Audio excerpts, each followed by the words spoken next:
Live streaming is on. All right. All right. Well, hello everybody, and happy Saturday. How's everybody doing this fine Saturday afternoon? Um, I am going to be demonstrating to you today how to install Gentoo within a server partition on any Linux distro. Whether it's a server partition or not, that's entirely up to you. But I'm going to show you how to do it within. Hopefully one day, if it goes longer, it is what it is, but we'll see. So, hi Jessica, good to see you.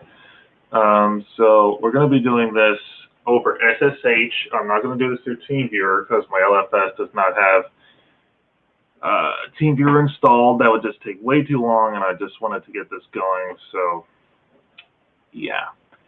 And my good friend Serge, kudos to you, my friend, sent me some notes and instructions last night, kind of spur of the moment, but we're going to look those up. All right, he sent me a ODP thing, so I gotta open that in a new tab. I also have some Optimus notes because, folks, this laptop is an Optimus capable laptop, meaning it has two graphics cards, and that is going to be kind of a pain in the neck. So we are going to have to enable some specific things in the kernel, and that is going to be part of where things get a little tricky. So to save time and things like that, I am going to use a backed up Chrome config with GenKernel. I'm not going to do any Plymouth stuff. I'm not going to do anything like that. No graphical boot management, no nothing like that, because I just want to get this going and that sort of stuff. So, yeah. Let's go to my MediaFire page and see where we end up. Okay, log in. Now I don't have the whole screen shared, so that way people can see this a lot better, and it mainly focuses on the installation. So let's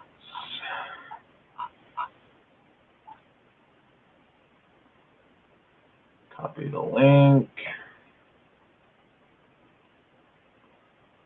and we'll wget this file. Oops, wrong thing. All right, so, oops, wrong link. I want to get this one. So we'll wget this file. All right, there we go. So, yeah, now I need.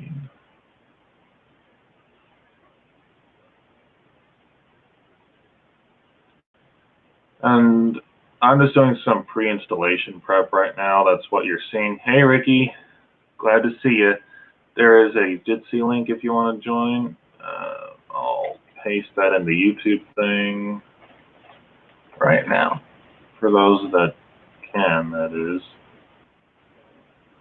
Gentoo instructions and LibreOffice. All right.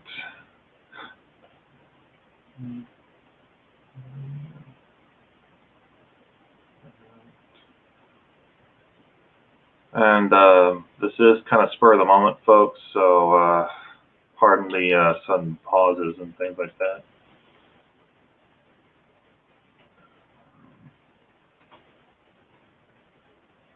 So, okay. Just closing out a couple of things here, just bear with me.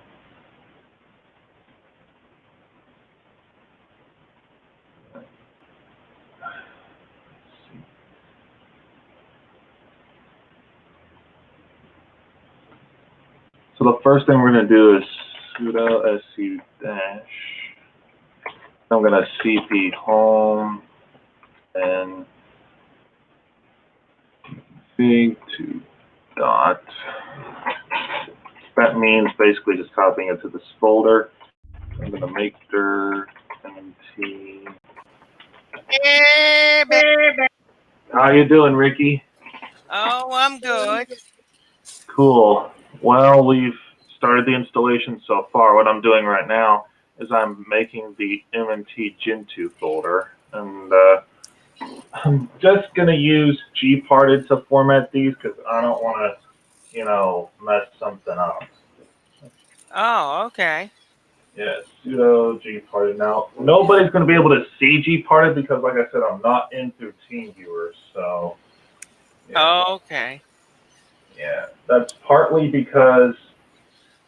Oh, and Serge did send me some instructions for me to use. So yeah. I'm just letting you know, Ben. Serge finally contacted me in Switch Linux. He gave me an answer. It is now official, my man. August 25th, 9 a.m. is part 2. All right, cool. Well, I'll be there to help you out, my man. All right, thank you. Yeah, as will he. So yeah. All right, so I'm going to format this to X4 and apply the partitions. Now, one thing I am going to do is I'm going to rm-rf mnt boot /boot. Trying to see if I Hackman.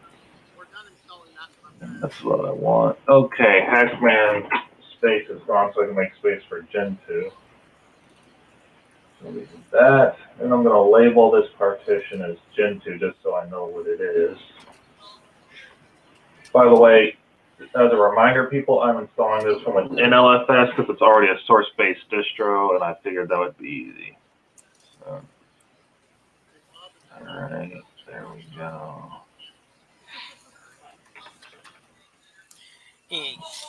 Switch to Linux is pretty much about to wrap up his live stream, so prepared for a flood. Oh, dear God. Yeah, anyone's welcome in here, so let's see. Okay, so I got to go over to Serge's notes. So we've already got network connectivity because I'm using Network Manager. He's telling me to do fdisk. Ooh, I am not doing that. Sorry, Serge. I'm going to cfdisk dev SDA. CFDisk is actually much easier to use. Yeah, okay, so then we already made the partitions. We're not doing a swap. Or actually, now that I think about it, that might be a good idea. So, yeah, let's do cfdisk. Screw it. I'm going to delete this. I'm not wiping my windows away. Because I still need something for proper gaming. Okay, the first partition I'm going to make is 8. Or actually, I'm going to make it 10 gigs per swap, just on the safe side. And the type is going to be Linux swap. And SDA6 is going to be the rest for Gentoo. So we're going to write this partition and quit it out. And then mkfs.x4-l Gentoo/dev SDA6. Yeah. I wonder if Serge will show up. That would be funny if he did. I'm not sure. Well, we will see. And we then have. If I'm correct in mine and yours Hangouts, you sent me Serge's notes for my Gentoo installation, didn't you? Yes, I believe I did. Yeah. Okay. Let me just go back up to see if I can find those notes, because I don't think I ever got them yet. I don't think we did either. Or I did, but I don't know if you did. Okay. So, oh, wow. Okay. Stage 3. So now I gotta get the stage 3 command. Hold on. I gotta copy this. See, now we're gonna wget link. Wget, and then I gotta go to the Gentoo website for stage 3. Because I am not gonna try and copy out of this PowerPoint whatsoever. That would just be too much work. Hold on a minute. Yeah. Screen.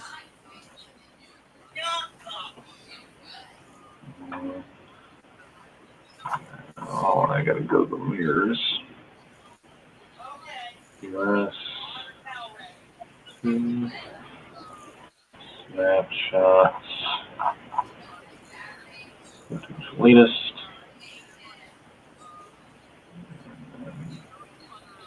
Now there's only one person. Oh.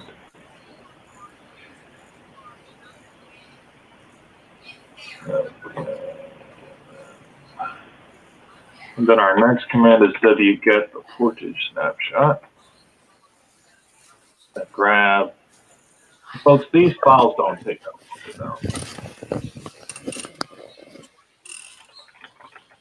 Wait a minute. I just remembered something.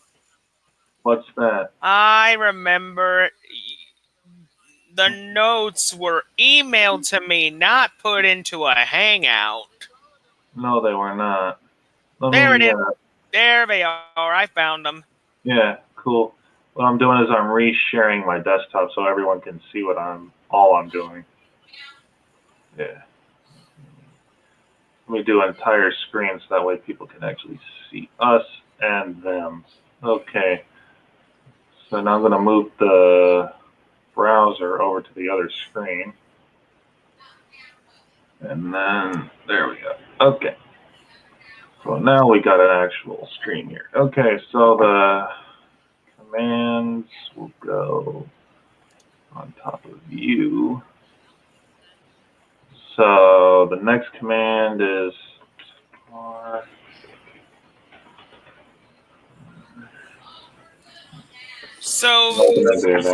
So basically you're integrating Gentoo into LFS. I'm dual booting it is what I'm doing. Oh. VTF stage 3 adders hyphen include quote star dot star quote. Oh, it doesn't want J. That's half the battle. Okay. Doesn't like the J command, so huh.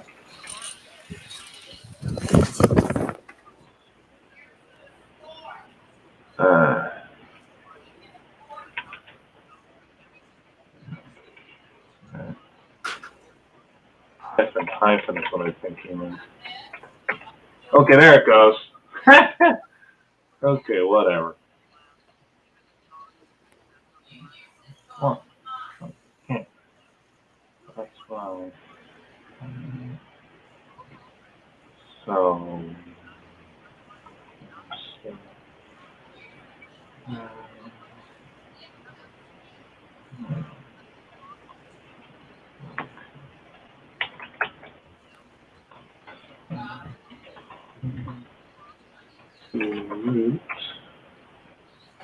then I want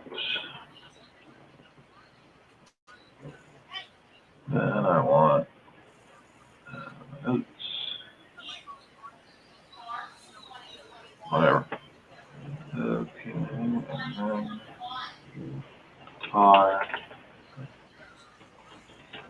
exchange that.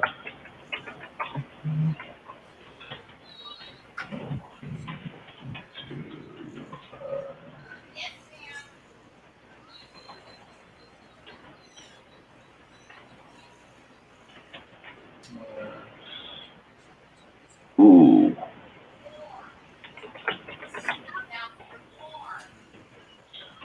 Oh, snap. Oh, shoot. Why did I just do that?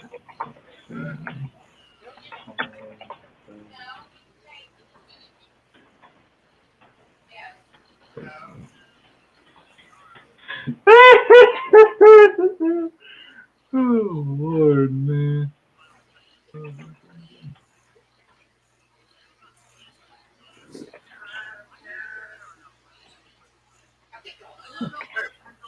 Any boy made a bad move.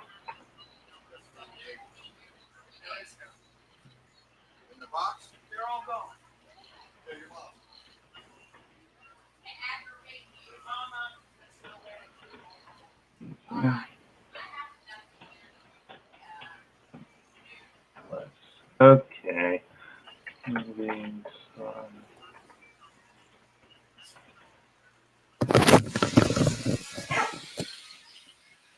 Okay. I just downloaded these and extracted them to the way wrong folder, so I gotta move these to MNT Gentoo. Oh man. I don't know what the heck I was thinking. You can correct it. Yeah, that's what I'm doing right now. Oh my God. People make, this is part of live streaming, folks. People make mistakes. I mean, no live stream is perfect, people. That's the point. I mean, there's no perfect person. There's no perfect computer. So, you know, sometimes people are prone to make mistakes. So I'm just going to hit the up arrow. Copy this.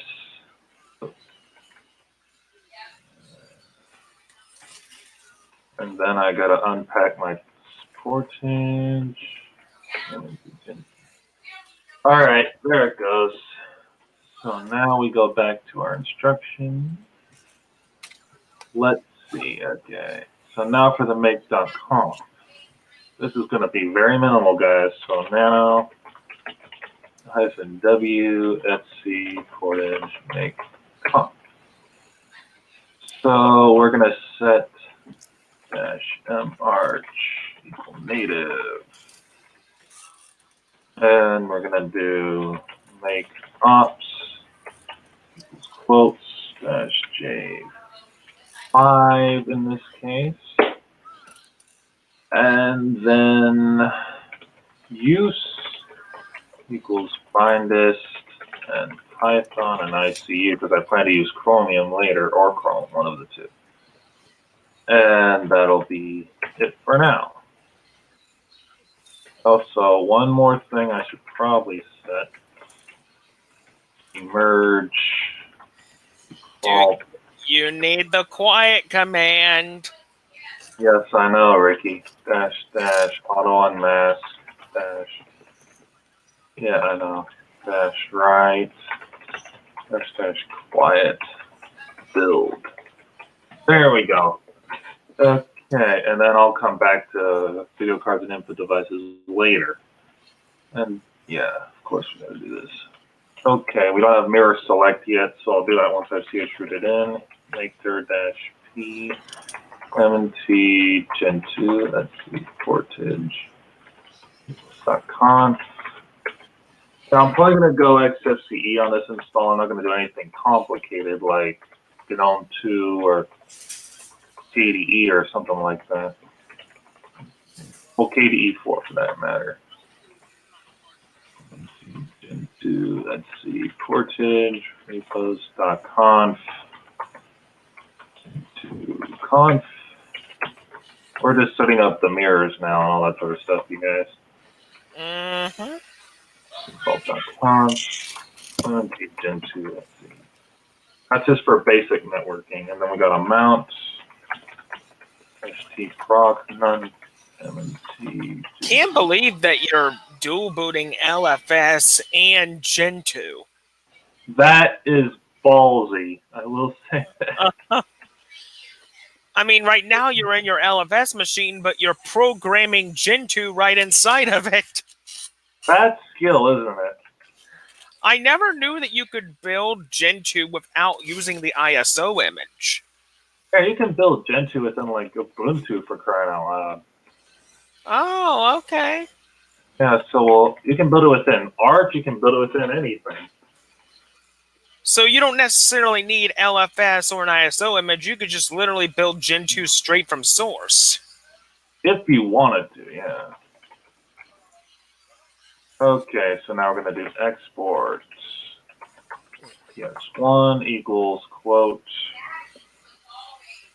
This was the part that I had trouble with in part 1. Yeah, so just pay close attention. So we're going to do like this, and boom, we've got our CH root prompt. So now the next command is, it doesn't like the var db repos Gentoo, so I'm going to do emerge webrsync to fix that, because then it'll fetch the latest tarball that we need. Mm-hmm. Hey, bad boy. Hey, Bob. Good to see you guys. Welcome. You might have missed the start, but where we're at right now is the portage tree, and then, according to Serge's notes, the next bit is selecting a profile. I'm not going to do that right now because who knows how many packages that's going to be, but we'll see. List, and I'm going to set it to desktop, so that's set 20, and then we'll emerge -avu nb at world. We're just going to do a full world sync. I might even get an upgrade script later on, just so something. Holy smokes! Yeah, not gonna happen. 202. 240 packages. No way. We are not doing that. Well, here's the thing. You don't have to get all of them, but couldn't you just get the essentials? That's what we're doing with this with just this generic profile, and then Okay, 86, that's a lot better. yeah, agreed. Anything 80 or lower, that's good. I think if it was at least 30 or lower, that'd be best. Yeah, well, this is better than nothing. I mean, yeah. Now we just play the waiting game. I mean, I've given this 4 cores and 4 threads, I think this won't take that long. You have a lot of web extensions on that Chrome browser you have there. Yes, I know. Yep. So you want to know how many extensions I have on mine? What? Only 4. Yeah. So it looks like there's several different. Okay, so we've got KDM, CDM, yeah. So, yeah, so it looks like there's going to be some NVIDIA Optimus, yeah, okay. So it looks like the NVIDIA drivers are going to have stuff. Yeah. All right, so it looks like we're going to be using quite a bit of these use flags in our package.use file later. Oh man, for the NVIDIA drivers, we're going to need a lot of these. Yeah. And this is going to be something I haven't really done before, you guys. I'm going to try and use a vanilla config using GenKernel because I've never done that before, and I kind of know how to do it, but I'm going to try and do it anyways. Well, the last time I tried using GenKernel, it took forever. Right. Well, I know how to optimize it to not do that. So what I'm going to do, Ricky, is I'm not going to use their default config like Surge says to do. I'm going to use my own kernel config. Oh, if I'm correct, it's the one that you gave to me, right? Yeah. What I'm going to do is I'm going to use that config and then just modify it to this hardware. Okay, so basically you're going in, to get... I'm going to go into GenKernel and modify it to my thing. So, yeah. Okay, so instead of just going straight GenKernel, you're going to do a modified GenKernel, which will be much faster. Yes, and then it won't take forever to build. And I'm also going to set the make flags on that to J5, so that way it won't take 9 years to build. No. Nice to see you too, Bob. How you been doing? Yeah. We have 5 people watching us right now. Oh, be ready for it. There's going to be a flood coming. Yeah, I bet, because some people do really like to see Gentoo compile. Yeah. It's I mean, honestly, I think this is going to be more enticing than Endeavor was. well, Endeavor was just created not long ago. Give it some time; it'll grow on everybody. Yeah, it probably will. I didn't even know. Yeah. I didn't even know Void OS was still a thing. Void Linux, yeah. Yeah, Void. Void Linux. That thing is the most minimalist version of Linux I've ever seen in my entire life. It doesn't even have a good package manager, I hate to say. Yeah, XBPS. Yeah, XBPS. I'm sorry, that is just annoying. It's like when they made Void Linux. It's like they took Ubuntu and Arch and married the two. Yeah, I know, Serge. Yeah, the lines you gave me in your instruction requirements for Gen kernel, I know that. I've just not edited a kernel in Gen kernel before, Serge. That's the problem. Yeah. It's nice to see the little analytics thing there because it can actually tell you a lot of neat information. Yeah. What I'll probably do, Serge, is I'll just leave the defaults and then edit them for the Optimus stuff and the webcam stuff, and that'll be it. Oh, what do you think of the news, Ben, that Yeah. Manjaro is further integrating snap packages and flat packs with F-Pacman in their next version and putting FreeOffice in there instead of LibreOffice? Manjaro doing that, I think it's a crummy idea, and they shouldn't do it. But given they're not likely to listen to this, it's their endeavor. I mean, we can't control that. It is what it is. Mm-hmm. Yeah, I know, Gnostic. That's gonna happen. But yeah, Serge. I'm not sure if you can jump in the Jitsi chat, but if you want to, it's towards the top of the stream. So yeah. But I'll repost it just in case you're able to do that. Nope. Let me get it from Jitsi itself. You need to use the menu config because of your Optimus and the multimedia support. Oh. The kernel doesn't cover those topics. Yeah, yeah. That's what I was thinking. Yeah, Serge. I was afraid of that. How many overlays does Gentoo have in total? Do you know?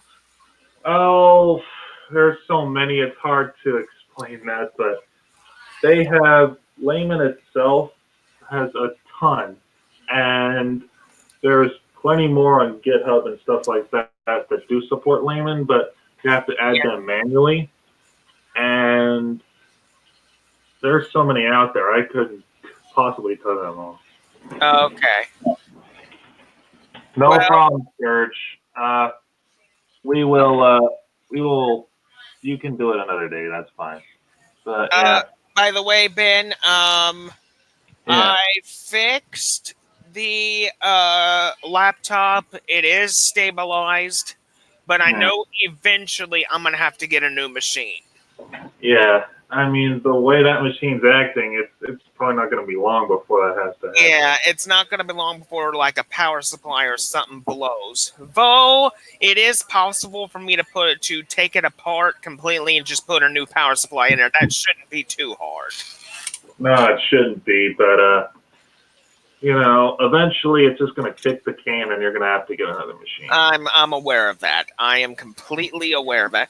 Also, if I need to, I can just put the SSD into one of the towers, and I can just operate Gentoo from the virtual machine from one of those. Yeah, honestly, the way it's looking, Ricky, you're probably better off just doing that at some Yeah, point. because I'm thinking, if the computer is acting like this, which even though it's stabilized and okay for now, I would say with the lifespan of this machine, since I got it in 2011, I wouldn't give a shadow of a doubt that this thing at the most has 1 to 2 years left to live. Yeah. And silly bad boy, we are going to use OpenRC System D. That is way more work than I'm willing to put into Gentoo. Even If though, I was going to use, even even though, if I went, sorry, go ahead. even though Gentoo can have System D. Yes, it can, but honestly, I'd rather just stick with the defaults and go with OpenRC. Even on my MacBook, which I do plan to dual boot macOS and Gentoo on, I would still then go with OpenRC because there is a guide out there for the MacBooks that is systemd friendly, but I am not going to make that happen because honestly, I'd rather just go with the defaults and have it work. Question, Ben. Yeah. One question I want to ask you is how hard is it to just take a simple, normal 3.5-inch drive and transform and how hard is it to put Hackintosh on a 3.5-inch drive? It all depends on your system, Ricky. What you'd have to do is get the model number of your machine, depending upon if it's a custom build or if it's a pre-built, and look up how hard it is to do. I mean, that's just the simplest answer that I can give you. If it's a pre-built, it's going to be a little bit more work, but if it's a custom built, it might be easier, it might be harder. Now, AMD is something to stray from, honestly. AMD Hackintoshes are not friendly for a newbie to do. Well, the Dell machines I have, all of them are Intel. Okay, and I'm gonna warn you, Intel graphics are more easy to get working, but as are AMD graphics as well. But dual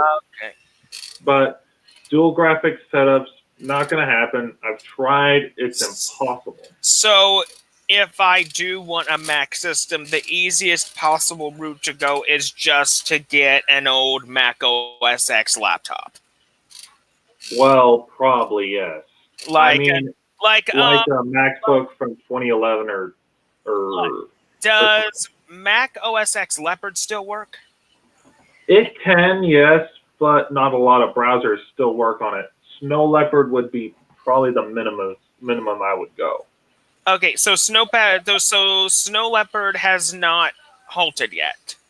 No, but Leopard, you can get like 10.5 box or something like that, and it'll still work for most things, but a lot of YouTube videos won't work on it. So I would recommend at least Snow Leopard if you're wanting to go something beforehand. So. But if I want at least the latest working Unix stuff, I'm guessing Mojave? At the minimum, yeah. Okay. Yeah. Now, I would, if you want something that can still run somewhat stuff, I would recommend at least Mavericks if you're wanting to go something with an older UI and that is still relevant. Okay. All right. Yeah. So, I mean, I can teach you how to do it. It's not that hard. It just takes some work, but it's not that bad.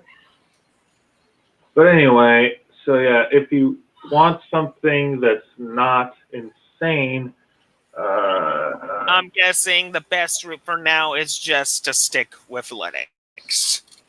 Probably, yeah. And Serge says you need to save money and buy a refurbished Dell laptop with 4 cores, 8 threads, with a dedicated Intel GPU, and then install Gentoo will be easy.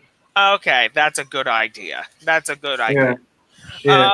Because right now in my room, I have a Dell 710, a 710. Dell what's this one? It is a 960, and the other one is a huge Dell 380 tower. Dell 380, yeah. Yeah, these machines are a couple years old, but I can modify these machines to where that I can upgrade the RAM and all that stuff. Yeah. I'm Googling it to see if Mac will even work on these. There's a Dell Optiplex 380 Hackintosh guide. I just found it. Oh, And High Sierra can work on it, evidently. it what? It'll work with up to High Sierra. Oh, High Sierra, right? Yes. Yes. And my friend Naresh actually has a distro that will work on it. But I would recommend personally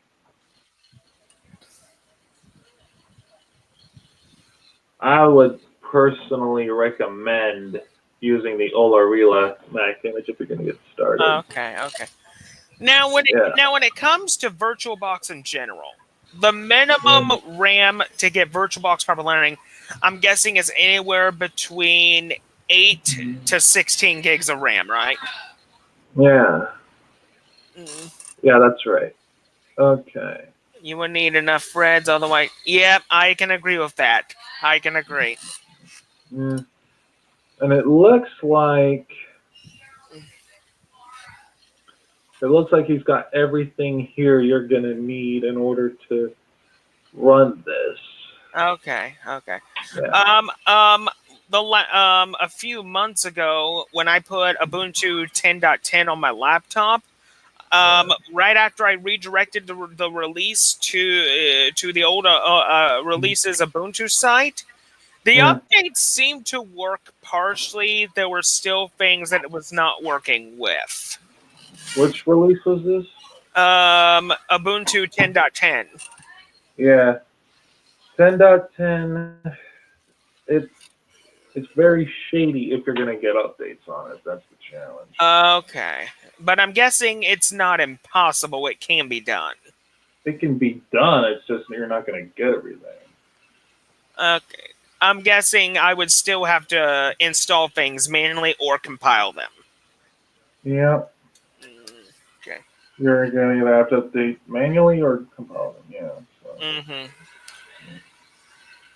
I was watching last night the making of the special edition of Star Wars, and I was like, man, they went through a lot of work. Huh. And this YouTube uploaded a new video command line audio visualizer. Interesting. That's not bad. Oof. glibc is being updated. My word. I cannot wait to get my hands on XFCE 4.14. It being upgraded to GTK 3 is the best thing that could ever happen to it. Yeah. And it's actually finally released. Oh. Yeah. The only thing, though, is it has to be compiled. Yeah. Because if I'm correct, I don't think the AUR has updated. I don't think Arch has updated itself yet to support 4.14, has it? Yes, it has. I was able to download it on Hackman last night. Okay, so what part of Arch is it located in? Is it in the main repos? It's in the main repositories, yeah. Okay, that's all I needed to know. So I'm guessing. Yeah. So I'm guessing when it comes to new environments, Arch usually gets them first before the Ubuntu/Debian community gets them in their versions. Right, and there is a way you can add the XFCE dev repo on Ubuntu, but it's probably going to, but they haven't finished updating all the packages in there yet. Okay. So, actually, let me go have a look. Oh, hey, William. William's here. Yay. Well, I'm using Windows 7 I brought yesterday on my thin client, which my Dell Optiplex FX170 supports Windows 7 and Windows XP. Even though Windows XP is so outdated, I can still use both on the thin client. Cool. Well, speaking of Windows 7, I stumbled upon something very interesting. Somebody made their own version, their own modified version of Windows 7 called Windows 7 Superlight. Has anybody ever heard of it? I No. haven't much. I know it's a slimmed down version of Windows 7, like with some stuff taken out of it. Yeah, it's a minimalist version. I would But rather it- use. Go get something to eat. I'll be right back. I would rather use the full version, likely due to because I use it for gaming, like playing some old Yeah. games on. But modifying it kind of breaks the piracy activation in it. Uh-huh. Oh boy. Yeah, one thing I did with my Windows 10 computer this morning is I was watching one of Chris Titus Tech's videos, and he showed me how to remove a lot of more telemetry in the system. Are you talking about the Windows 10 upload tool, Ricky? What'd you say, Ben? Are you talking about the Windows 10 depload tool? Yeah, I've used that many a time. It really helps. yeah. One of the telemetry stoppers I have on my computer, on my Windows 10 machine now, it's called ONW Shut Up 10. It's basically a telemetry stopper that blocks all telemetry signals coming from Microsoft. At the sake of this, my big question is, even though Switch to Linux doesn't like how Windows 10 gathers information, then my big question is, why is he on YouTube if he doesn't like how YouTube gathers information or learns what you do? That's a question I could not even answer. Well, there's a little hypocrisy in Switch to Linux's statements, and it makes him sound a little bit hypocritical because he's using YouTube, and that's a Google-owned product. Well, the thing is, many times he said, Switch to Linux has said, if you want to use Windows, use Windows. It's all good. Oh. Yeah. If Switch to Linux wants to use YouTube, then it's all good. Yeah, exactly. I mean, he has the only thing he doesn't like about Windows 10 is what Microsoft is doing. It's not the operating system itself. It's how Microsoft is using the operating system to get people's data. Okay, and another side note is just that YouTube is fine. I mean, I've used it since like early 2008. I knew about it in late 2008, but I also knew about Google Video in 2006, rather. Well, the thing about YouTube is it's owned by Google, and Google's made YouTube a lot better. When it first launched on its own, it wasn't so great.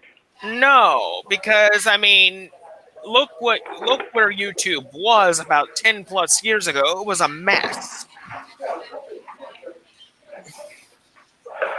I mean, YouTube was kind of a pile of hot garbage when it first came out a long time ago, but now it's improved. Yeah, I can see that. I mean, that's what that is. So I've already figured it out. I've never heard of Frematube, Serge. What information do you have about that? I've never heard of Frematube. Hold on just a minute, people. Be right back.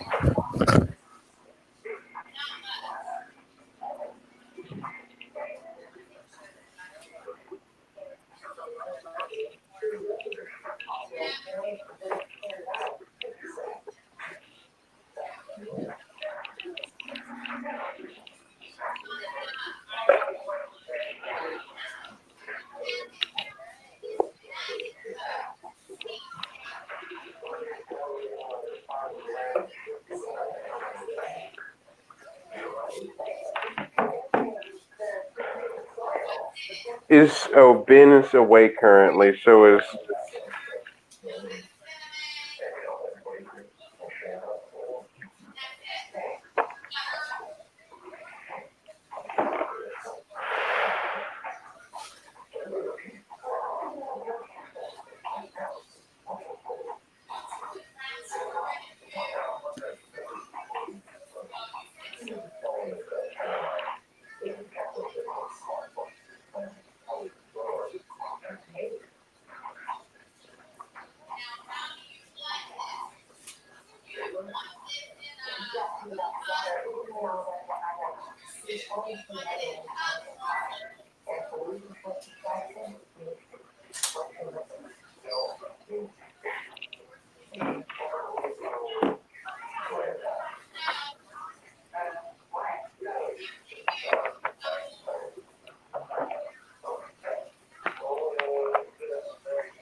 All right, let's see. What package are we at now? 40. Oh, man. Hey, William. Hi. How are you doing, buddy? Fine. I kind of wondered. Now I know it's possible to get Windows 7 before it reaches its end of life on a discount on a site called SoftwareGeeks.co.uk. That's good. They just send you a digital link to download a DVD file, and then they send you the key to activate it. That's good.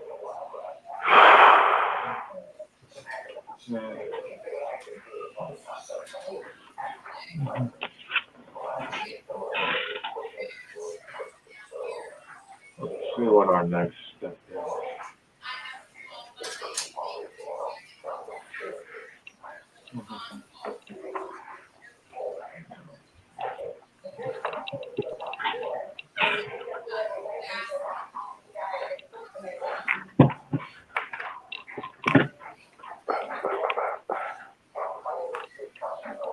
How is the weather where both of y'all are? Mine is sunny, and let's see the temperature. It's 90 today. Mamma mia. On that note, Ben, Nintendo has not been happy with people uploading their music to YouTube from their video games. That I can understand. Nintendo's been going after YouTubers who have done it and often issue copyright after copyright claim on any channel that's done it. And I'm like, ouch, that's what you get for uploading Nintendo music. You should never upload music you don't own. I agree. That goes the same for another channel on YouTube that uploaded videos about the Smash Brothers game that came out earlier this year, and that got some channels under fire by Nintendo. That's not good. I would love to see YouTube crack down on copyright infringement very harshly in the next 2 years. Yeah.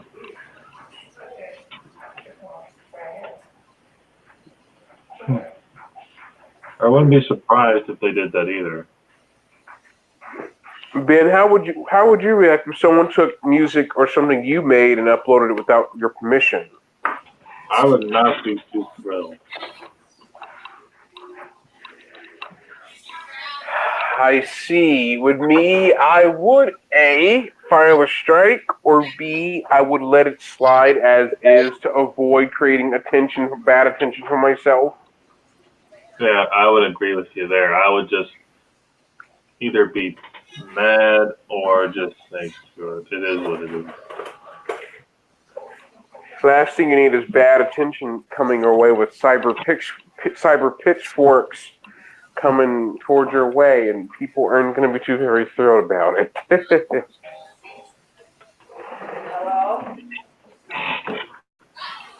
All right. No, I don't gather with Doug and Mark and watch it. Cover stuff. Well, Ben, hey, you're installing Gentoo. Nice. Yeah, I've been at it since 12 o'clock. Hey, man, phone call's coming in. I'll be back in after a while, okay? Sounds good. Then how do you do an install of Arch or Gentoo on a disk that has 16 gigs of space or above without flooding it?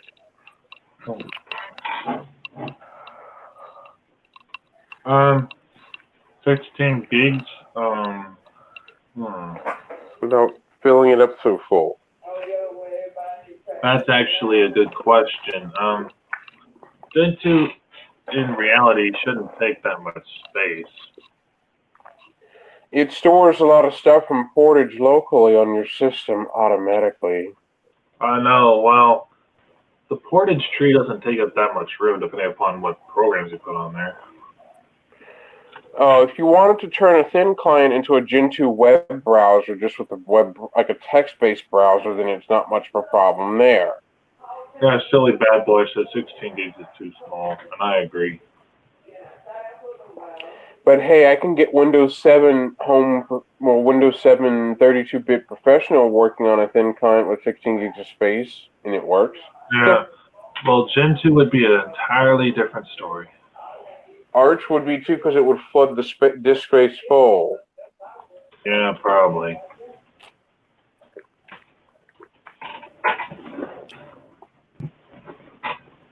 Yeah, it probably would. You're right. Yeah,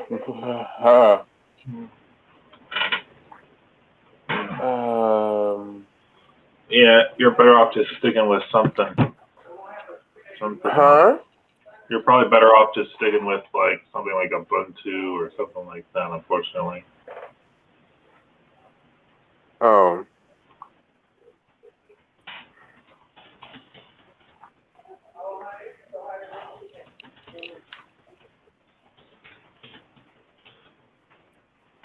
Yeah. Almost at 50 packages out of 86.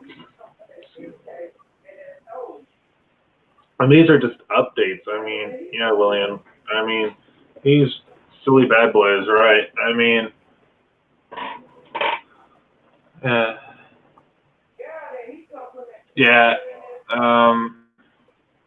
Yeah, he said if William Surge says if you have only 16 gigs of space, you need a lot of RAM. And you can compile the packages in RAM with RAMFS or TempFS. Oh. Yeah, so you would need at least 8 to 16 gigs of RAM in order for that to work. So you would need to use the RAM as a temporary file system then? Probably, yeah. Yeah. Yeah. Yeah. So doing it on your system would probably be more hell than it's worth. A really bad idea. Yeah, probably not going to be a good move on your part.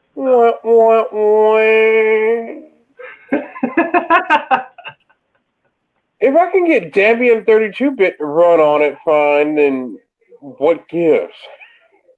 I don't know. But how does Gentoo use a RAM as a TempFS if it's not accessible?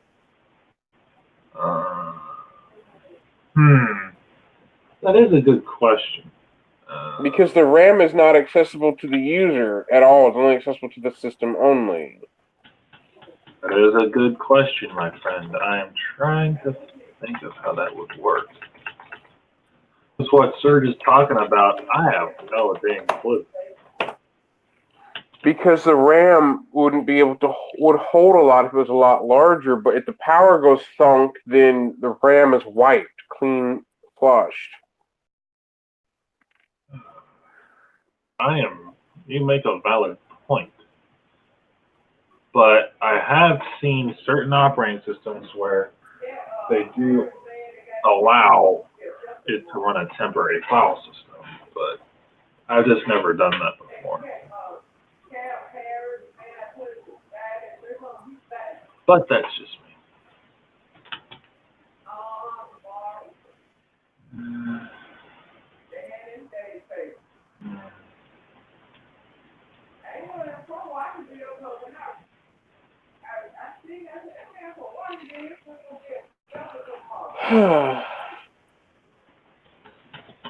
And I already made a video on YouTube proving that you can still use Windows XP online in 2019 with the browsers such as CaveMelon or old version of Firefox, but you cannot get updates on it, things like that.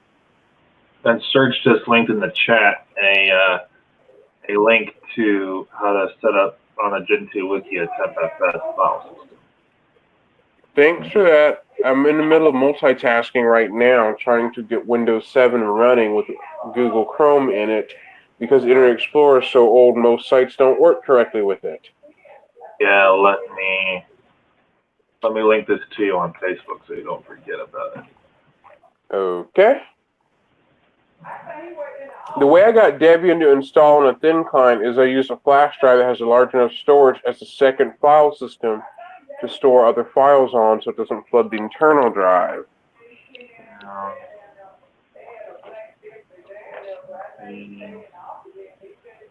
Link address.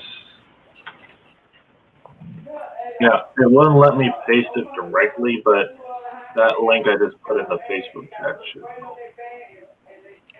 Okay. Yeah. Right, 58 of 80, 59 of 86. Oh my gosh. And in case folks were wondering what GUI I plan to put on top of this, it's probably going to be XFCE because that won't take too long.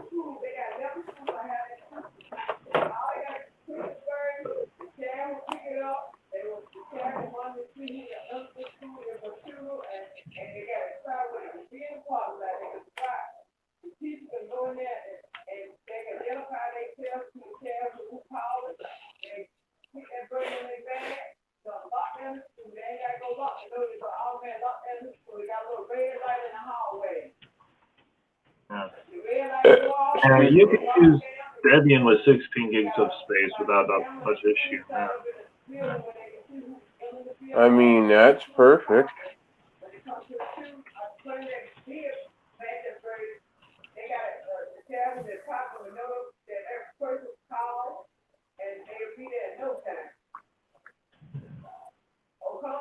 There's a fly in my room. Oh my God.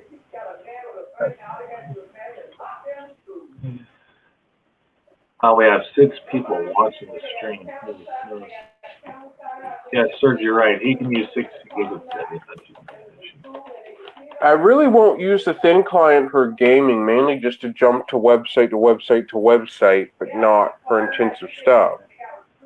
Yeah, and question for you, Serge. Should I do LXDE, LXQT, or XFCE? Because I just want to get a GUI going, and I don't want to take this. I don't want this stream to go for like ages on end. So.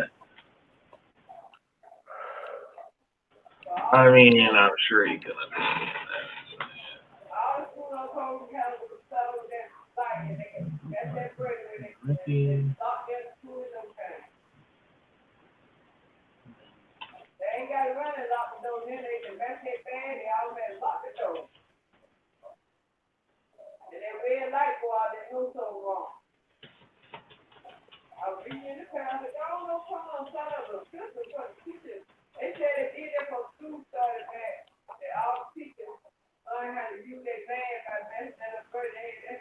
An hour and a half? Oops, an hour and a half. I have to build. Hell no. Is there anything less than that I can build? Oh, man. Well, Ben, you're kind of stuck with that.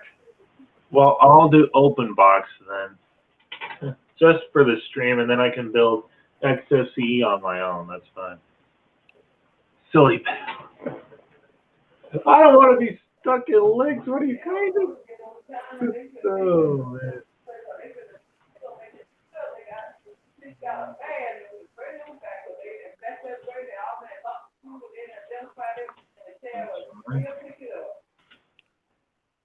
I don't know. But yeah, I'll just do OpenBox and set it up the way I want. That's fine.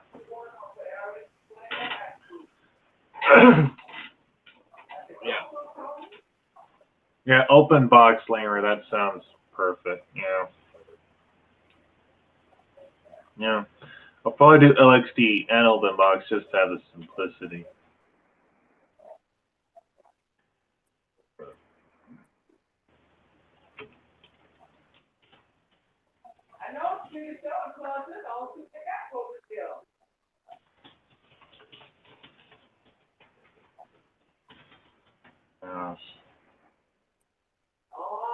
Yeah. Well, we've already started it, Serge, so I think, yeah. That is a valid point, Serge, but I just thought I'd get them done just for the sake of it.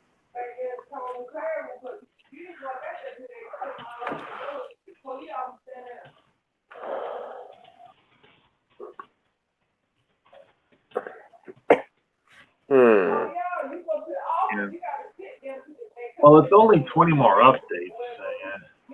Babylon, I plan to use either Gentoo or XFCE panel, one of the two.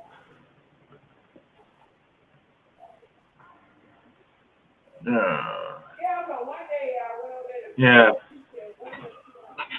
Yeah, I will do Gentoo with Xorg server and X11 plus TWM and Xterm and then open box. Yeah. I will.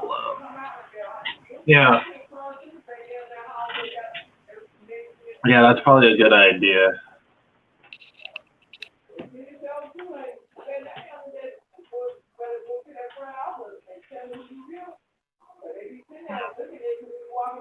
I mean, I don't know if I need the world updates for that, though. That's the only question I have. Yeah, I'll probably just use Pin 2 with open box and then call it a day.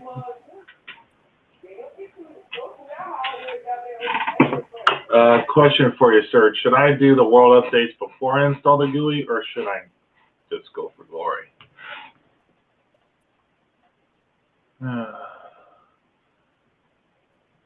That's my biggest question.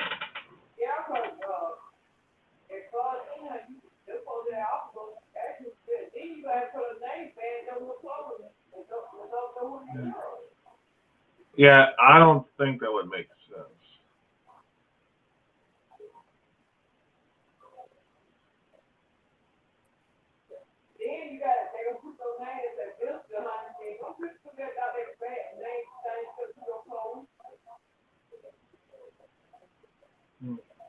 Yeah, I realize that, Serge.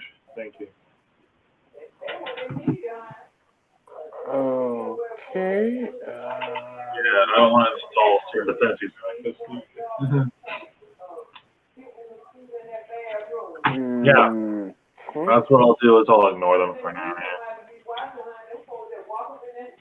So let's move on. I mean, the world update's gonna take. So I'll just do the base, and then I'll come back for part 2 to do the second bit. So there's Kentucky, Louisville, bigger than.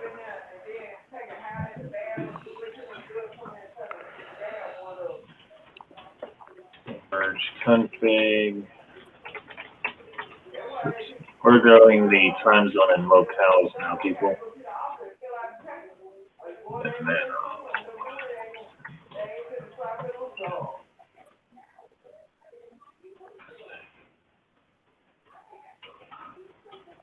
And then, we'll run locale gen. And then select locale list. 3. Not. Go up.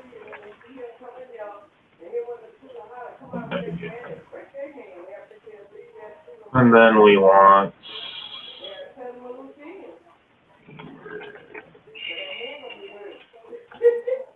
into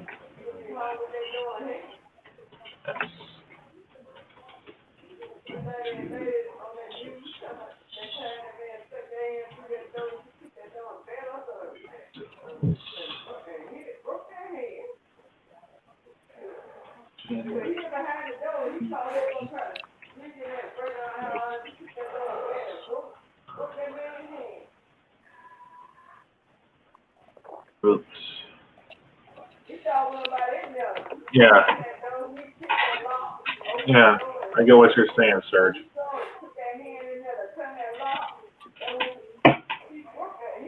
Yeah, I get that, Serge. I am on 7. It put me on 17.1 already.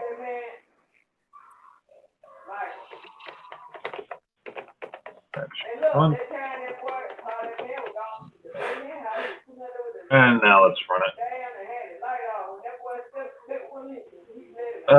I've never heard of that silly bad boy. Never heard of it.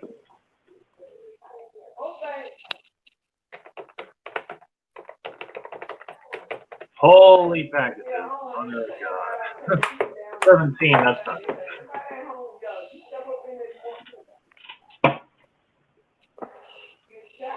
And folks, sorry for the little delay, but it is what it is necessary.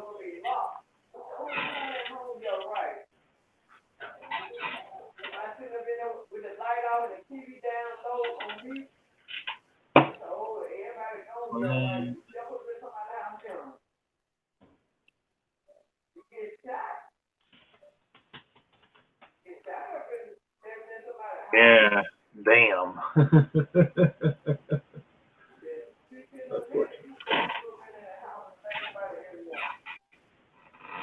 Yeah, I went with 4.19 on this one.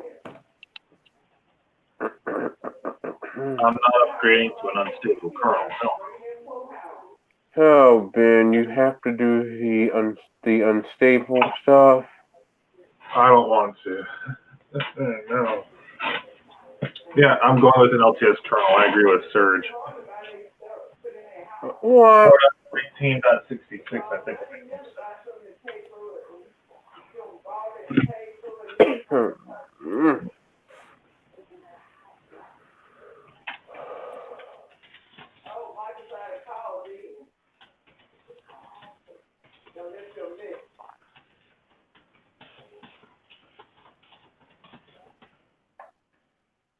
We've already built 5 packages. That's pretty good. Now 6. Yeah.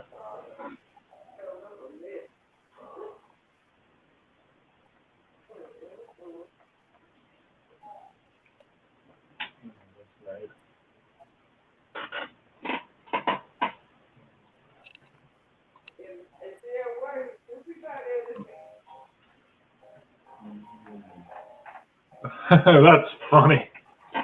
Well, that is depending upon what you do, William. What do you mean, Ben? Well, what I'm saying is I'm telling Lamer that depends on if you use the unstable branch or the stable branch. I mean, it's entirely up to what the user wants. Point taken. Yes. Yes, it is, silly bad boy. That is right. No, it's not, actually. Serge makes a good point.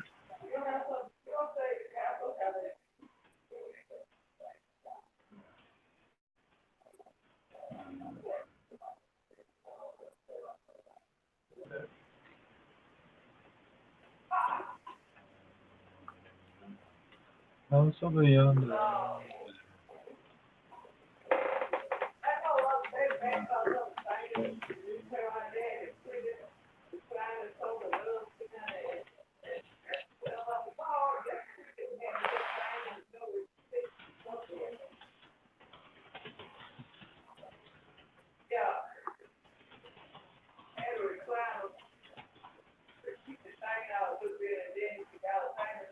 Yeah. Yeah, at least when he did it with Zeb yesterday, it wasn't on 17.1. But the funny thing is, that was it wasn't on 17.1. But when I did it, it was on 17.1. So I don't know.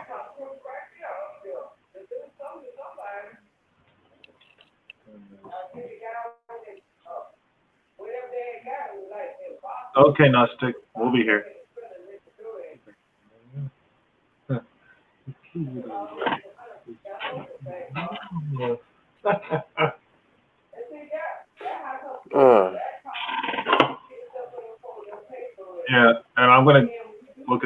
flags it's trying to use. Holy smokes. Maybe no. I will, Serge. Don't worry. No. After this, we will be editing my FS. Yay. And Serge, I didn't wipe my windows off this laptop, so I have 4 extra partitions on this hard drive. And I'm using a hybrid drive. It's an SSD/HDD based drive. My thin client is automatically a SSD only Okay, William. computer, so I don't have to worry about that. That's good. Yeah, the boost library, silly bad boy, can take a while. That's the only challenge with that.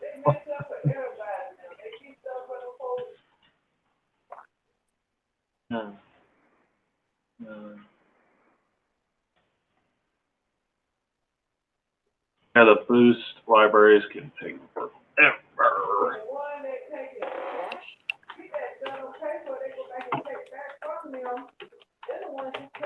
Yeah. I probably shouldn't have put that in the make.conf right now, huh, Serge? That was probably a bad idea. What is that?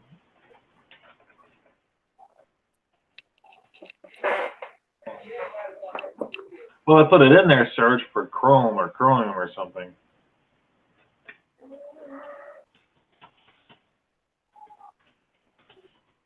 Yeah, that was fast. You're right, actually. It's because I have 4 cores and 4 threads. What do you expect? And 8 gigs of RAM.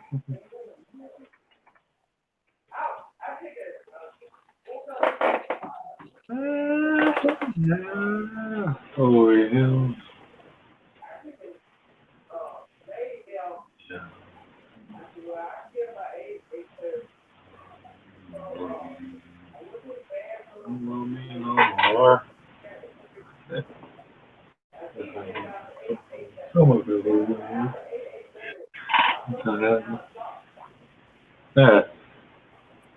Yeah, I do intend to install Chrome.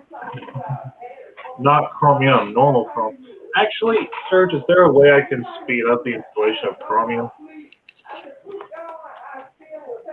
Because I know there's an overlay for Chromium-bin, but it's way out of freaking date. And I don't know of any overlay that is up to date with Chromium binary.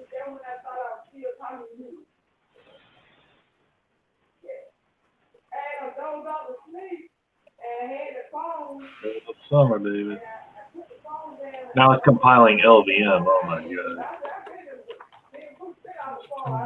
You know, I don't plan to use that.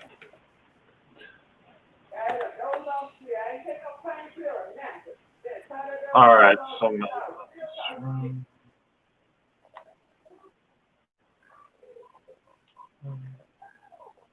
oh yeah, we need Flex.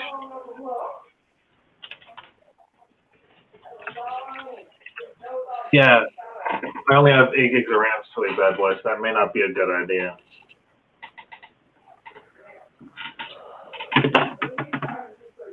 Yeah, I may need more RAM if I'm going to do that. You're fine, man. Okay. So I'll probably just do normal Chrome and that sort of thing. Yeah, I know LVM takes forever. I don't know.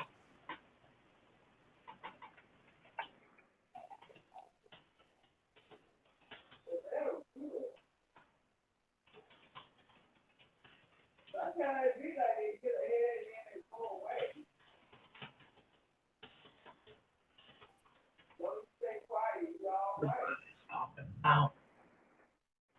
32 gigs of RAM. Well, my laptop can support it. I just don't have the money for it right now. That's a challenge. So now we do Nano. WSCFS tab.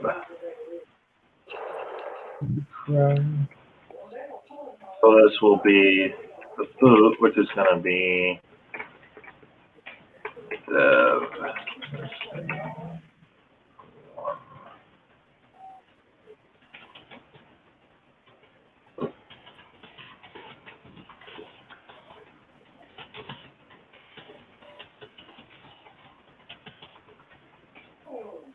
Yeah.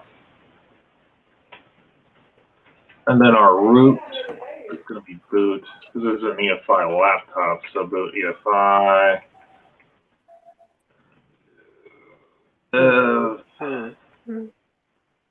Yeah, I know this isn't what you put search, but it's what I have in my laptop, so that's 6.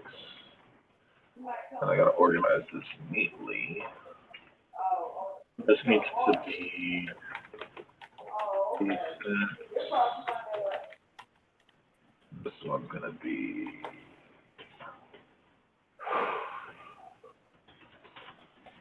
D5. And I don't have a CD-ROM, but let me just check the search what he says. I will do that search. Thank you. I'll have to find that. Okay, later, Lamer. Have a good one.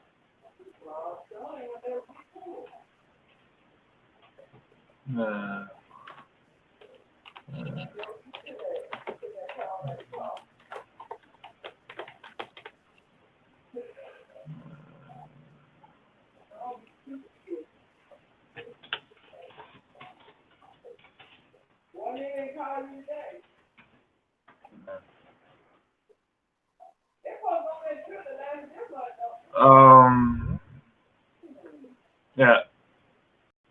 Hey, Benny boy, I'm back. Okay. Well, we put the updates off till the end of the stream, and I'll do those off screen, and then I'll come back and then I'll do part 2 after those. Oh, perfect. All right. So I'm going to leave the CD-ROM commented out because I don't have one. Okay, and no problem. Now here comes the fun part, Gin kernel. Oh, I gotta see this. Uh-oh. Then you can sing --make. Those commands look very familiar. Aren't those the same commands that I first did when I tried to do Gin kernel for the very first time? Yes, you did. But mine is not going to take as long because I am going to follow Serge's instructions. Okay. So we're going to go to general stuff. Yeah, I've seen this setup before. Yeah. This is how I made my kernel manually. Yeah. I'm not going to. An hour away. So, Ben, what was the oldest computer you ever had a chance to use? Probably a Dell Inspiron 1150, the AMD model. Oh, okay. I'm guessing that sounds like it was an XP machine. It was. I tried run. It actually came with Windows Vista, but it could run Windows XP. It could not run Windows 7 though. But it could run Vista perfectly because Vista supported 2 gigabytes of RAM.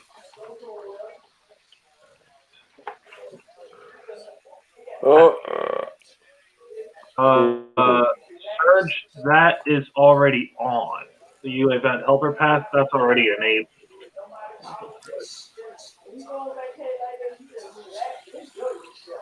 Okay, that's all sucks over there. Looks like this is already on, Surge. Okay.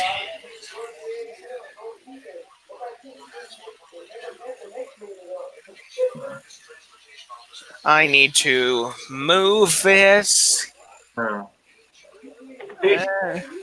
boy says the old computer he used was a Commodore's 8 megahertz and DOS 1.x. There we go. That's a little bit better. Now I can see everything. I can't.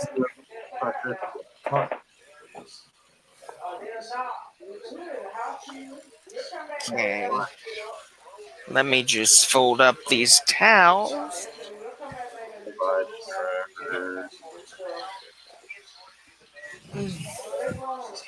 Now, oh, here it is. Now, the one thing is, even though Windows XP is not supported anymore, All right. is there any super slim possibility to get XP working? Yes, you Yes, can. there is. Hold on, let me explain it. Yes, there is, William. If you have an AHCI compatible, if there is, I have to turn this on. Yeah, I did that. All right, Serge, I changed it to /sbin hot plug and I turned on auto mount dev temp at best as well. Anything else I need to do?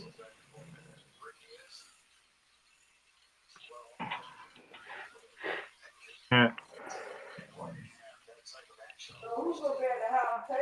Okay. Now, what were you about to say about XP, Ben? I was saying, okay. And I do have an NVMe disk inside this laptop, so I had to turn that on. What I was saying, William, was you can install XP on an AHCI disk, but you have to integrate the AHCI drivers or just get a pre-patched disk if you want to do that. You're saying a pre-patched disk for AMD computers. Not just for that, but for AHCI compatible drivers for the hard drive and all that. I'm guessing Otherwise, Microsoft has released pre-patched disks.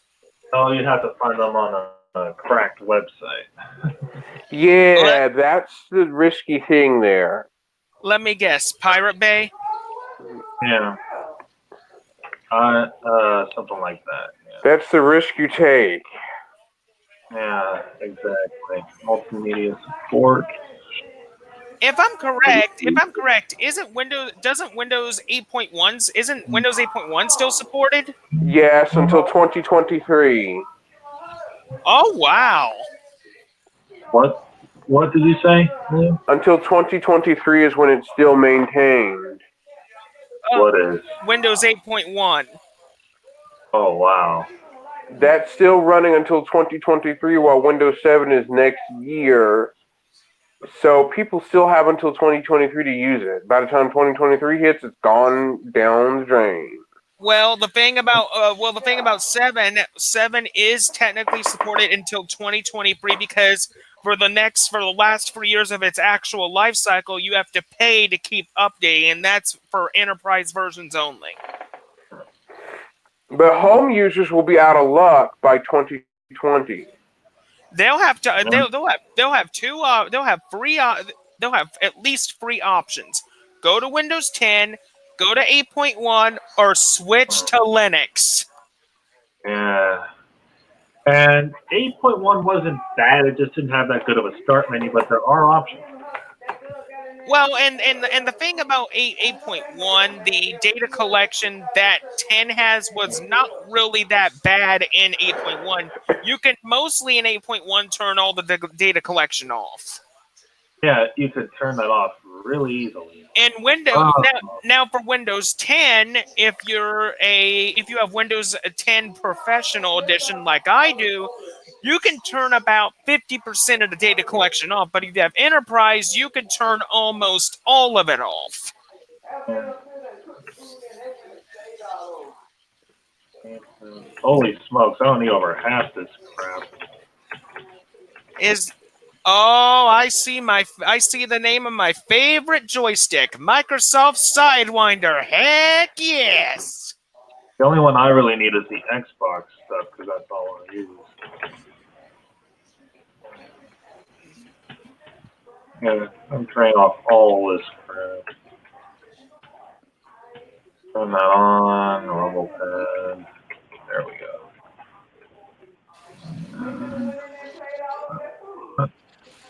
Trying to find the miscellaneous speaker support. Turn that on. Crap off.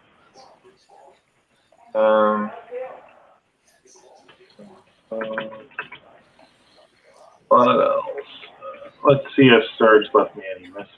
Now, the one question I have been, Yeah, the drivers. what Mac, what Apple Mac computers are supported to have Linux installed on them?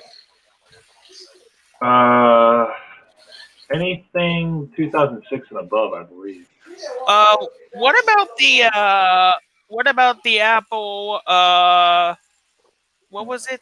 I believe the Apple Power I got PC it. line. Yeah. Yes, you can do it on the Power PC line, but it's camera grabs. But I'm guessing like a 2005, 2006 model would be perfect. I'm not finding that option, Serge. Hold on.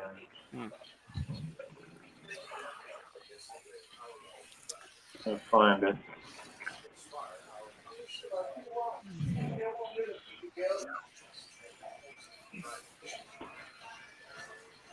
Camera grabbers, where the hell is it?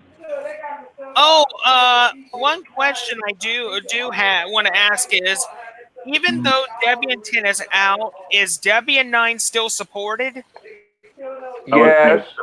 Yeah. Oh, there it is. Okay.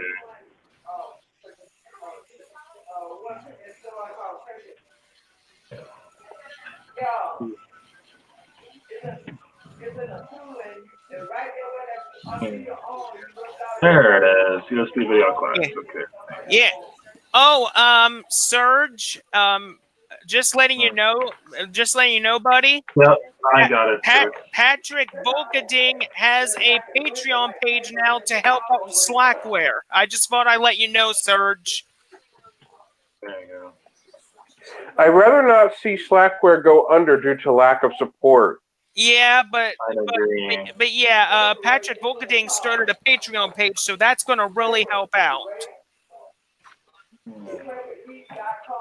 I'm a little concerned about the future of Linux because what if some distribution projects go under, like one of them already went under?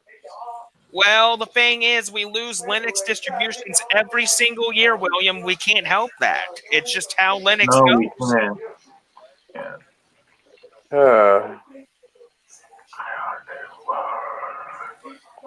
I mean, Yeah, even though I've been with Linux for only a year, I know a lot of info about Linux already that I didn't know about a year ago.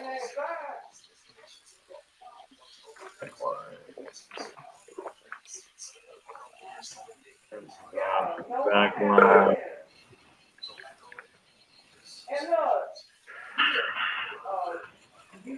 Okay, those are enabled. Now I just have to enable my. I'm also going to turn on this splitting support just in case I need it. Turn off Cinnamon.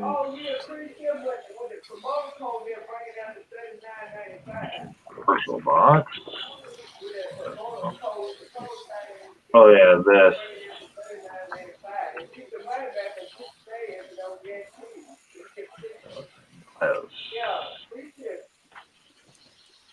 Why is this not working?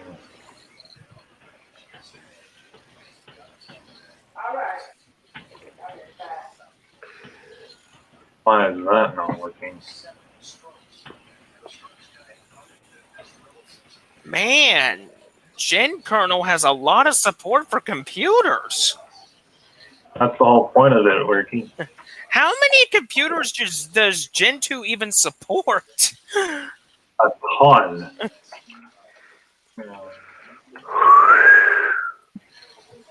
Yeah, the kernel can be very daunting. Yeah, you want to know what the very first Linux PC was back in the day? What? The ePC. Oh, dang. That was also a very good Hackintosh computer. Uh-huh. Even though it had...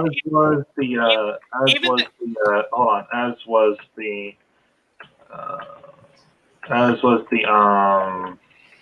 Dell Mini 10 and the Mini 9. Even though both computers had very little RAM and hard drive space. I have an Intel wireless card and a Realtek network search. And I did not enable Alpha, I don't think. Uh-oh. Oops. Wrong thing. I don't know if I can name this.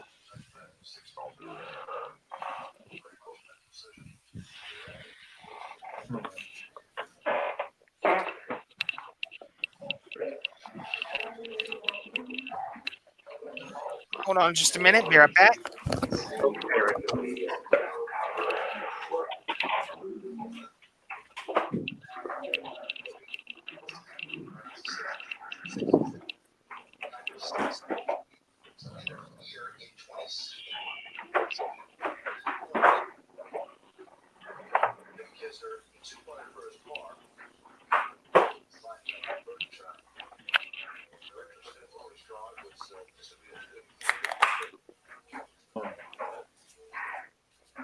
Yeah.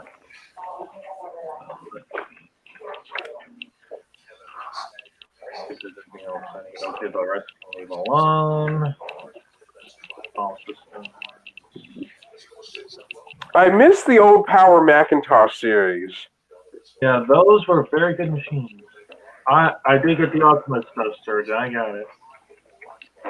But my big complaint for the Power PC processor is that it seemed like an alien processor where it couldn't really handle much, but only max.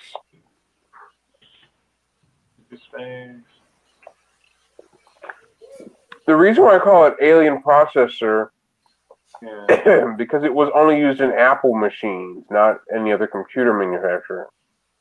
That's odd. It was only used in Apple machines only, and some other computers, but not in Intel. Not like as if it was a standard 32-bit machine. That's odd. Yes, Ben, the Power PC architecture. Yeah. As I was saying, the Power PC architecture was only used in GameCube, Apple computers. It was used in Sony, Nintendo, and Microsoft products of the Xbox 360.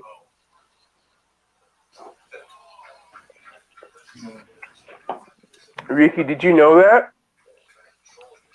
I'll be right back. Okay. Also was as a module. Huh. Mom, your phone.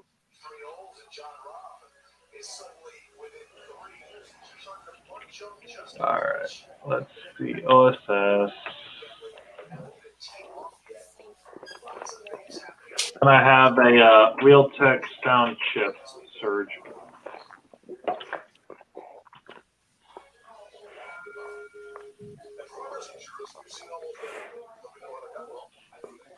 And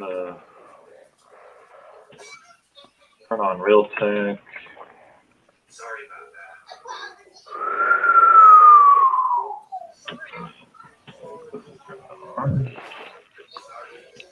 This off. And this off. Turn off all this other junk that I don't need.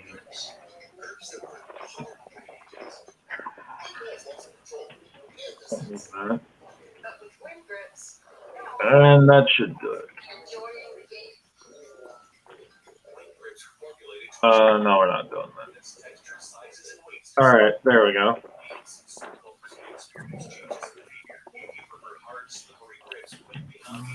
Oh, I'll get that on.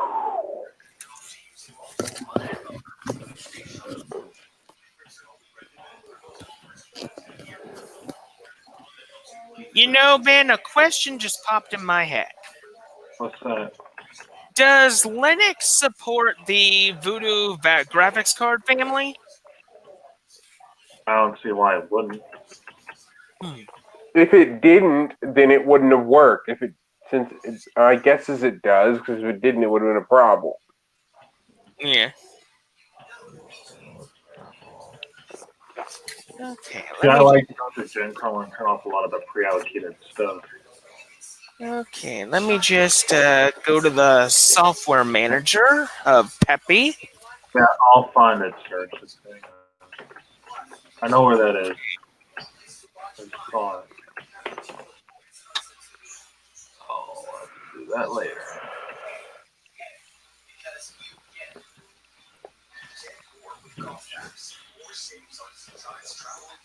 Mamma mia, I'm getting a low memory warning on Windows 7. What happened, William? Somehow I'm running something, either Google Chrome or something is using up a lot more memory, which causes the low memory warning to pop up. Ooh. There we go. That is no good.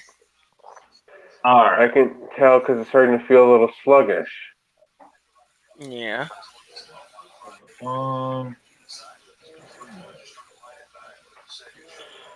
Great. Your computer is low on memory. To restore enough memory for programs to work correctly, save your files and close or restart all open programs. Okay. I'm gonna open up LibreOffice. okay. And that takes forever to fill on Gentoo, as far as I know. Unless you use the binary version. Okay. Something is I will. draining all the available RAM in the computer right now. That's really weird. Okay. LibreOffice version 6.0.7.1. Oh. I wonder what license it's under. Most likely, if I'm not mistaken, isn't LibreOffice's license, isn't it licensed under the GPL? Yes, I believe so. Hmm. Because it's not telling me what license it's under in the About section of the application. I'm guessing it's here we go. It's on the website, licenses. Maybe I'll now see what type of license it's running. Yeah. I wonder what's causing a complete drain of system RAM. It's getting me stumped. Me too, actually. Okay, LibreOffice is free software. LibreOffice is made available subject to the terms of the Mozilla Public License 2.0, which is reproduced below. It is Yes, based off Kirk, the I code do. from Apache OpenOffice I have a for PlayStation controller and an Xbox controller. Okay. Specific that works over Bluetooth. There's no requirement to assign your copyright to anyone in order to get the code included into LibreOffice. All contributions are welcome, but we do ask that you license your code to join us under both the Mozilla Public License and the GNU Lesser GPL version free license. Okay, that's all I needed to know. Why Windows 7? Why? Why use up nearly almost 2 gigs of RAM, giving me a low RAM warning? Why? Uh, when I had Windows 7 on my laptop, since my laptop had 4 Yeah, gigs I'm of RAM, trying to turn those on. Windows 7 performed very well. I never had an issue. Well, this thing has 2 gigs of RAM, and something is consuming 1/10 of it. Well, you might have something in the background. I would suggest you look in the task manager. I think I'm trying to see if Chrome is the cause of the problem here. If it is, then it is. If it's not, then something else is chewing up all available RAM. Well, the thing is, if it is Chrome, then you're going to have to go to a much lighter browser. Yeah, probably. Verifying what the I cause is. I would suggest if you want a good browser for Windows 7 that won't cause you hardly any issues, I say go Firefox I see. or try Chromium. One of the two. There is a Windows version of Chromium. It's a little difficult to find. I'll find it for him here in a bit. Yeah, I mean, the thing about Chromium, it uses less resources in the background. It's a lot more safer to use. Because the one thing that Google Chrome is known for, and I know I'm using it right now with a lot of privacy and security extensions, but the thing that Google Chrome is known for is it always dials home to Google at any time it wants. It's required to do so. Yeah, but as a privacy activist, any application should not be allowed to do that. Well, the same thing can be said for Linux. When I tried it on the thin client, it does run, but there's a little bit of slowdown when not running anything too intense. So something's not right here. Yeah. Ooh, Mm. no maps. That's nice. Solarium. That's a observatory, a planetarium. Let's see what's in games. I want to put a few more games on this machine. I heard about Wesnoff. Yeah. Let's see. Nexus. Play on Linux. I don't even have Play on Linux on here yet.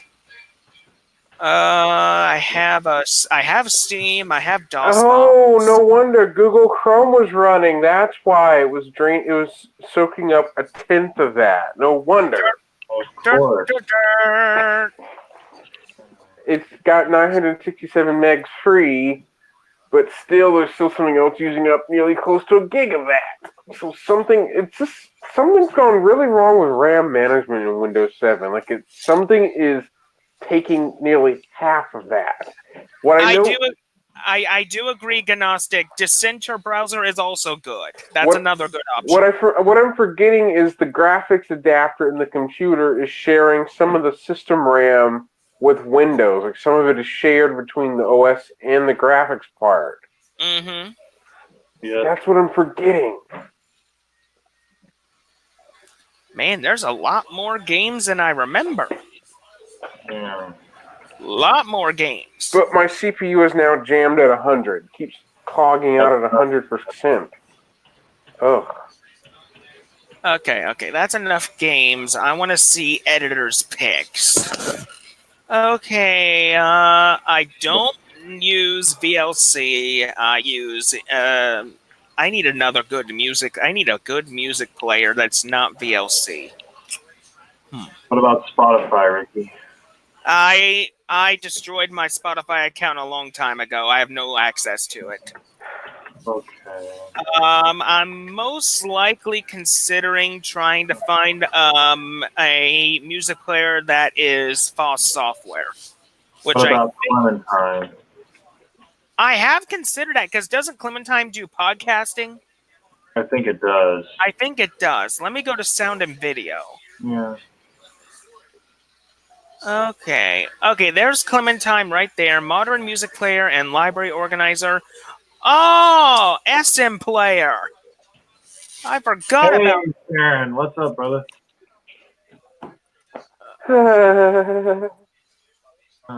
Farron OS. Hello, buddy. How's it going? Clementine, Cantina, or Qlobit. Okay, so those are free music players. LED. Yeah, let me look up these free to see if they're inside Peppermint. Oh, yes, it is. Audio Library Manager and Player for GTK3. Ooh. I may have found my answer. There you go. Oh, nice! Okay, so it plays AUG and Vorbis. Question, Serge. Does Quillabit, does it support WebM format by any chance?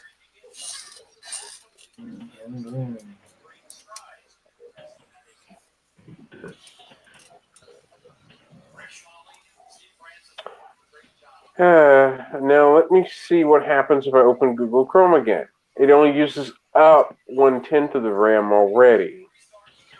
When it's open, when closed, it does not. Mm-hmm. But I like Google Chrome because it can warn me when I'm visiting an unsafe website or stop unsafe things from occurring. Well, you can do that with Chromium, I believe. Not really. It's been removed from Chromium. Okay, multimedia. I think. Yeah. Could still turn it back on, I think. I don't know. Oh. Yeah, but I'm not sure how, though. Well, I'll just have to take the consequence of it using up nearly 1/10 of RAM. I'll have to just take that consequence then. Yeah, you might. Okay, time to Alright, so I download got my PlayStation support in the Chrome. I just have to finish the Xbox support and do my internet, and I'll be almost done. Then I'll just have to enable Bluetooth. The question again, Serge, was does Quiblet or whatever its name is, does it support WebM format? WebM.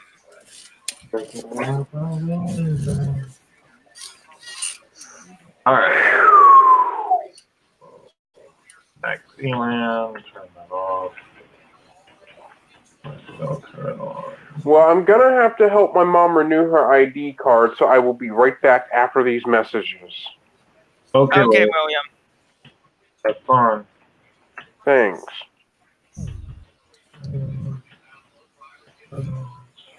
Well, Benny boy, I guess it's just you and me For now, because he's for now. AFK. Yeah, because he's AFK taking care of his mom. Well, that's okay. Now I'm just turning off all these extra Ethernet drivers because I only need the one. Okay, let me look up WebM. Yeah. Qt4 is still somewhat supported, but it's old and archived now. There. Oh, it's old and archived now? Yeah, Ricky, because it was part of the development stack for KDE, and given KDE4 is old as hell and deprecated, it's not supported anymore. Oh, okay. Yeah, although some applications are now ported to Qt5, but yeah. So some things still do work off the old Qt4, but not many. As far as I know, I could be wrong on that, but yeah. Okay. Okay, so I got rid of all the bloated crap in the kernel somewhere. Go load to Okay, what does this thing look like? off, turn this off. Wireless network adapters, or USB network adapters first. I gotta get rid of all this extra shit. Oh yeah, iPhone Ethernet driver. We're gonna need that. Holy wireless! Oh my god. Okay, Serge, thank you. Yeah. You can always do that. He's right. Turn off this Hermes crap. Oh yeah, just disabled Intel. Oops.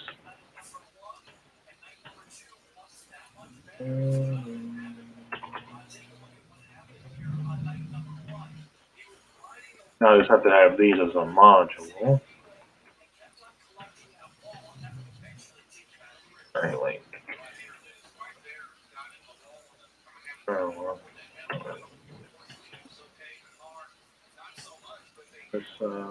Okay, so now I got that. Perfect. Okay, so now I want to decrease the amount of software that's in my computer. So,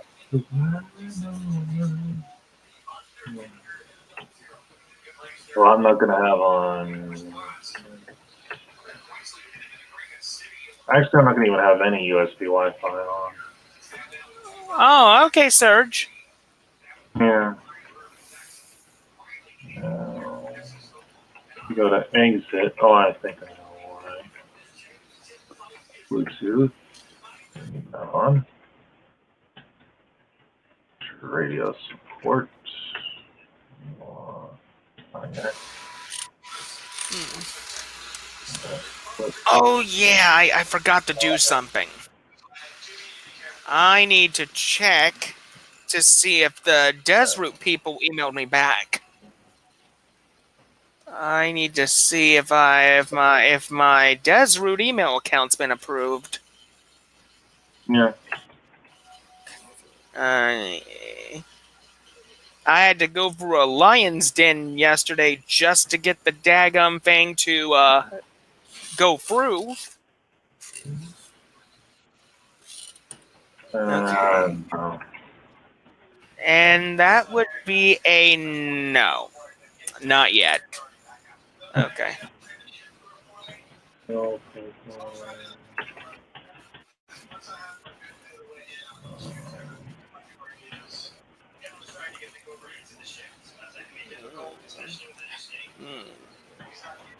So, Farron OS, how's your operating system coming along? Is it doing any good? Yeah, that's a good question. Okay, so I think I got everything I need.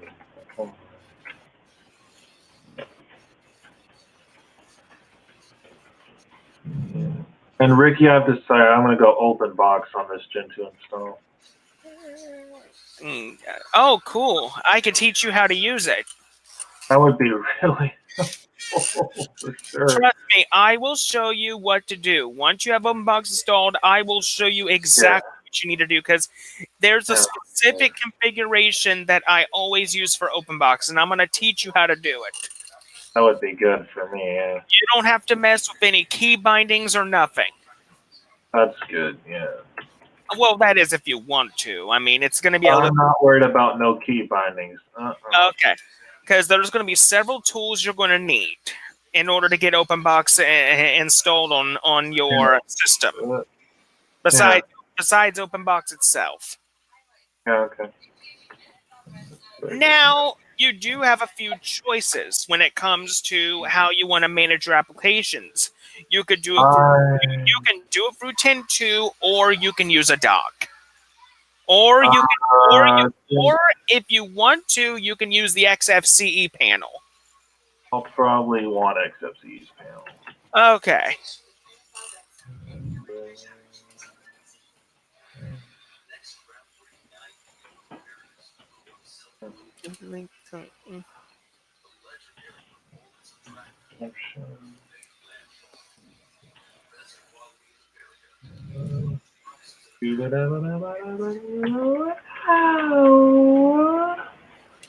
This VIP support. I'm just turning on what everything I need. Oh, okay. Serial converter. Antenna rich, feature-rich client for music player domain. Okay, that's fine. Cool. Thanks a I lot. already got those certs. Thanks for the reminder, though, buddy. Sorry, firmware. Okay. Now what I want to do... Okay, let me see. Let me go into my multimedia. What do I want to remove? So I've got to take out... Wait, what's that? Oh, I can add tags to the audio files. Okay, that's fine.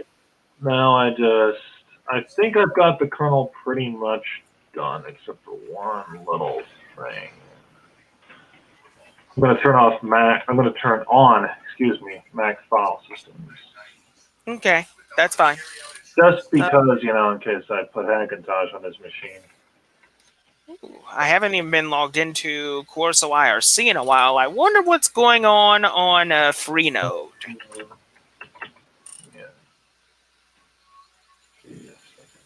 Yeah. PF. Nope. No. Oh well. Never mind. Okay. Kernel is done as far as I'm damn concerned. But there's information. Yeah. Turn off this. Hit the main. All right. There. Save it. Whew. Done. Man, it's been a long time since I've been on the Freenode network. It's good to use IRC again. That took a while. Now let's see how long it takes to compile the kernel image.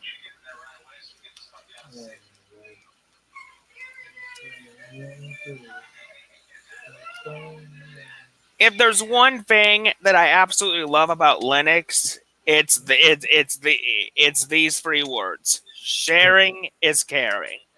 I agree. With Windows, you can't do that. No, you can't. You can't share Windows. You'd be struck for that. Yeah, you can get in jail for that. Yes, you would.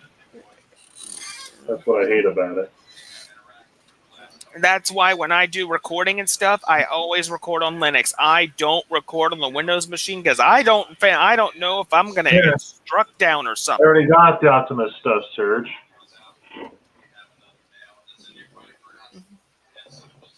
It was only the Intel Direct Wiring Manager and the Intel drivers. I already got that stuff.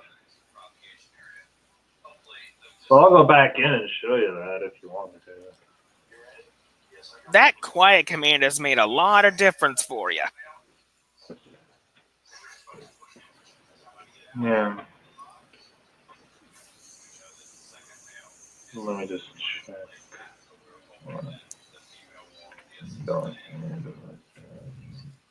Huh.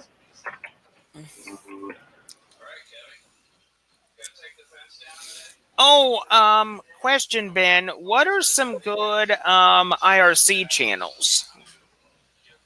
The only one that I really use is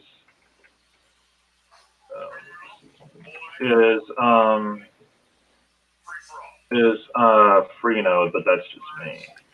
Well, I'm already inside the Freenode network. Well, I don't really go to many channels that much. Oh. Yeah. Surge, I'll check the NVIDIA stuff, but I didn't really see anything that I needed.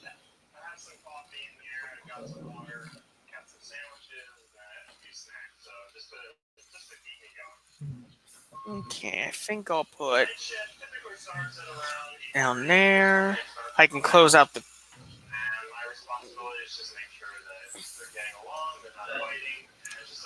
Yeah, you know, I'll just keep Kazam around. I don't think I'll need anything. Oh, I know what I forgot now. Oh, dang it. Let me go check the NVIDIA stuff. Hold on. I need to change the terminal. Yep. Well, Surge, I didn't see anything in the kernel about NVIDIA proprietary drivers. 'Cause that's what I need to play my games and all that. I don't know if there's anything related to that in the kernel, I'd say.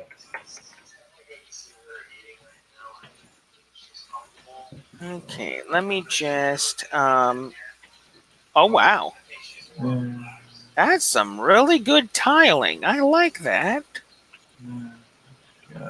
So if I go that way, that is cool.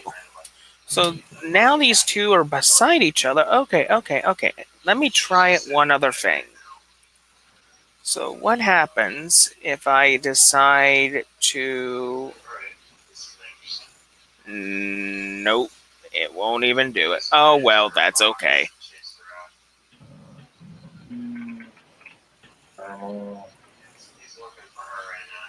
Okay.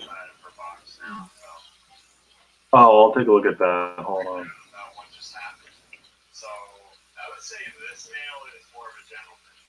Okay, so what else do I need to do?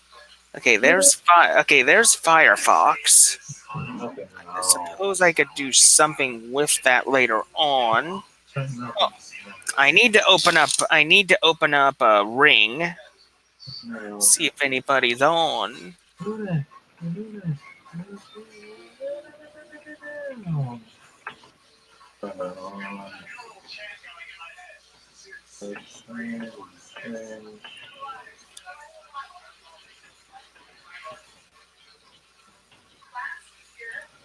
Okay.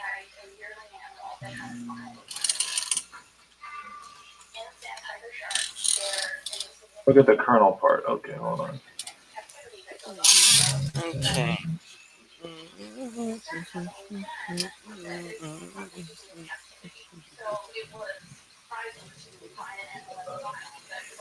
Okay, that's all. Good.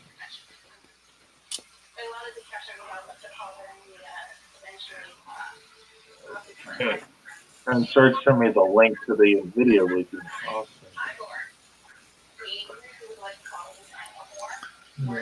Okay. Yeah. Okay, MTRR. Okay.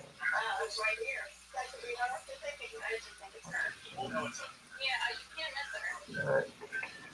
Okay, leave that up there. Okay, sending. Yeah, there's something going on. Okay, that's loading. Nothing in there. Okay. That's loading. And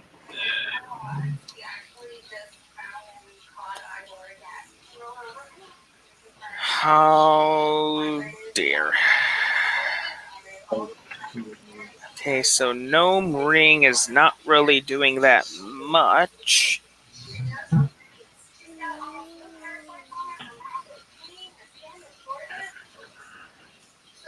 Yeah, MTRR is on. That's good. Let me just check my printer service. Oh, wow. There are 2 printers in here. Nice. Okay.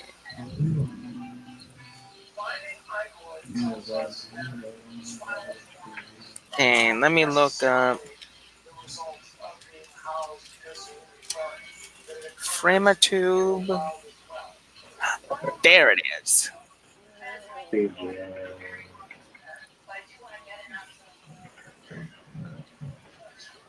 Oh, here we go. Translate. Framatube. Okay, that's enabled automatically. Tracking devices. A free alternative to YouTube. Okay. Yeah.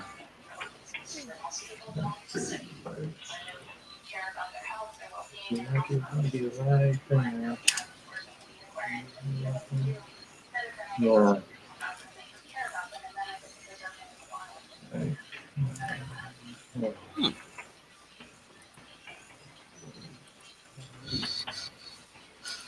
Okay.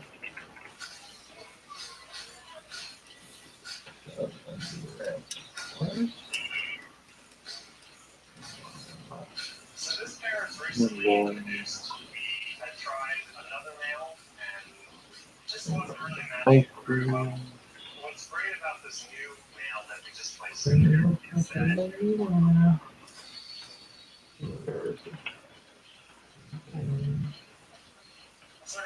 Is I'm just checking all these NVIDIA things are correct. Bow is turned off. And then turn back on.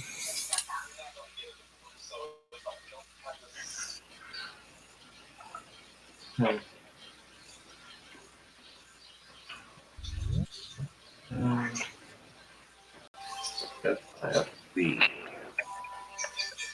I'm tempted to jailbreak my iPad, my actual iPad, since it's using iOS version 10, and it's not getting any updates to 12 anytime soon. Oh, you're trying to jailbreak it? Yes. I'll look up how to do that in a minute, William. Let me just finish my call. Okay. Alright. Alright, Search, we got the kernel done, my friend. One more. One more thing.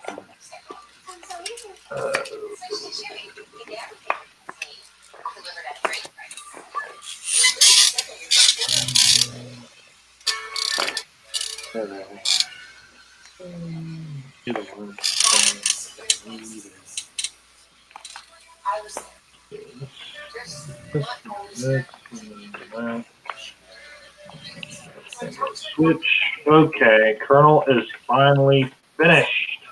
Good grief. Thank the Lord. Yeah, now we just wait for that and then we'll move on. So, NVIDIA Optimus. Webcam. System. Alright.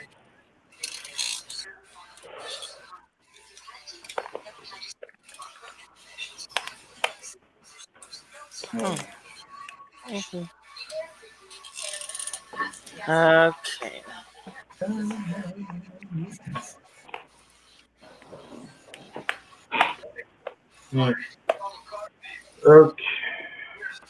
Let me search iOS 10.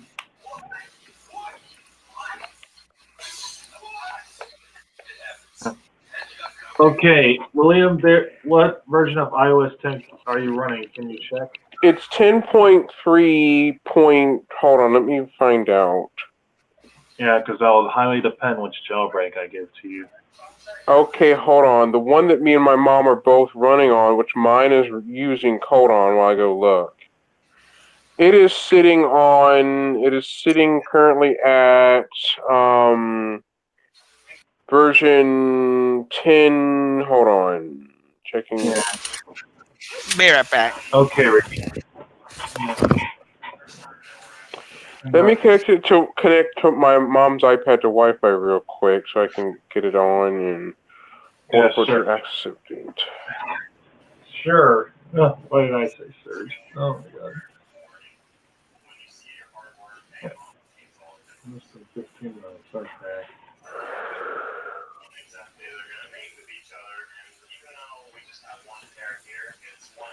Okay, now let me go to general software updates. It's currently at, hold on, it's checking. It's at 10.3.4. Okay, let's see if there's a jailbreak for that. Okay, Yalu jailbreak supports that, I believe. Yeah. So here's the instructions. I'm pasting it in the. Well, I'll paste that to you in Facebook. Hold on. That way you can try it. Now let me paste this for you. All right. Open that up on your iPad and it should show you how to jailbreak it. Damn. Hold on, I gotta swat this freaking fly. Or I'll just pull the. Fine. Yeah. That should be fairly simple for you.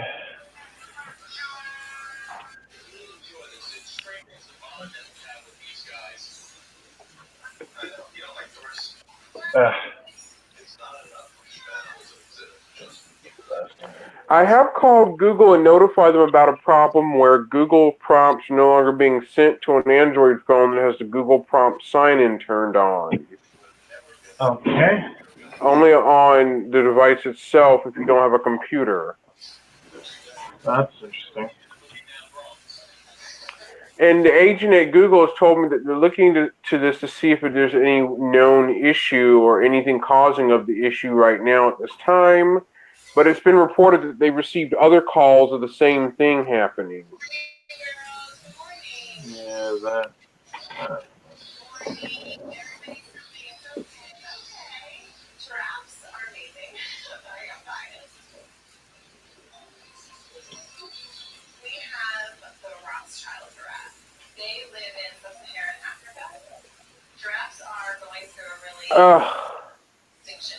I forgot I gotta go to my other iPad for the verification code. Oops! Oh, It sees that I have another iPad and it's telling me to go to it to get the verification code.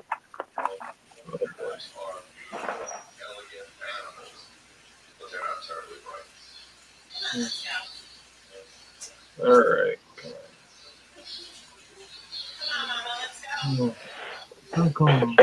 I won't forget, Serge. Thank you for that reminder. By the way, Ben, I've learned that Apple can now send two-factor authentication codes to another iPad or iPhone device. Oh, wow. The kernel's almost already done. You were right, Serge. Thank you. Yeah. I'm glad I didn't do those updates now. It would have taken way too long.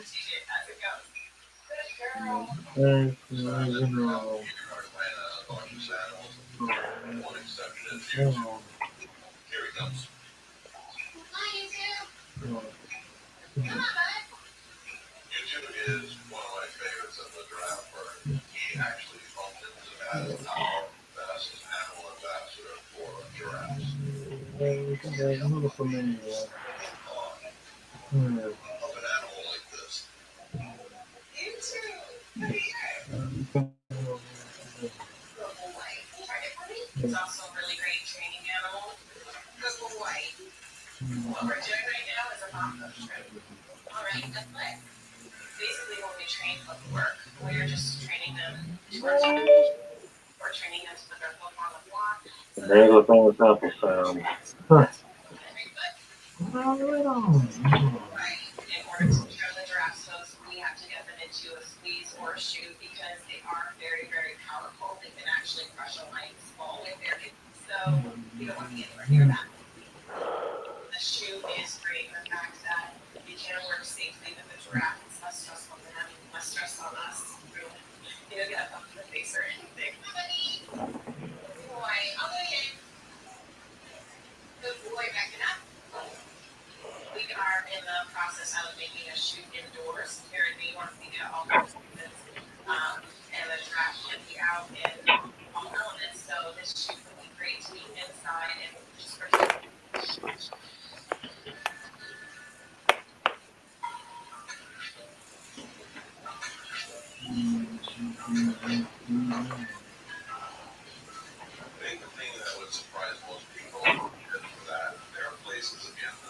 Yeah.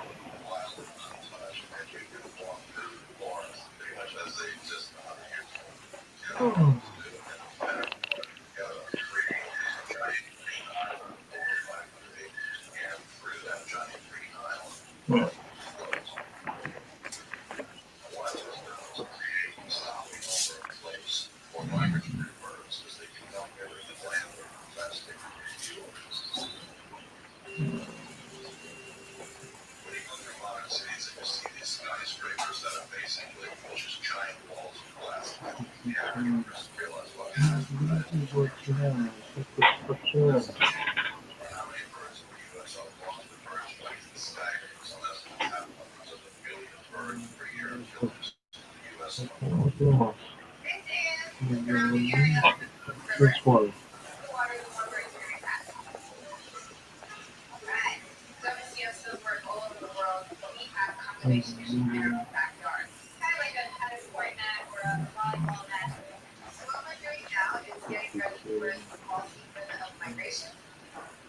So we're setting up these 5 mini nets. We set them up in the specific locations in order to catch the migrating bird. And we fly them through a special tunnel where we're testing different types of glass, and once that's finished, we release it back to the lab. Over the years, we've kind of been moving the nets and finding the sweet spot in our local environment here. The big net I use are very fine nylon material. Unless the sun is shining right on it, or they come at the right angle, or if it's windy. They're the only time they really see it, which is why they're so effective. We'll wait, we'll come back. I avoid X or X alone yet. I may not avoid that search because I want the font.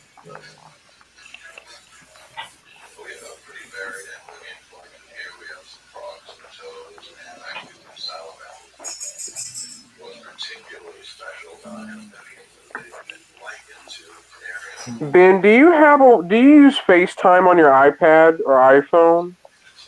I don't have an iPad, but I have an iPhone, and I do use it on that and my MacBook. Yes. You can FaceTime me from my own iPad. Oh, nice. I forgot you can do that because I'm using an iPad only. Oh, okay.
Hey, Colonel's done. Yippee! Hey, motherfucker.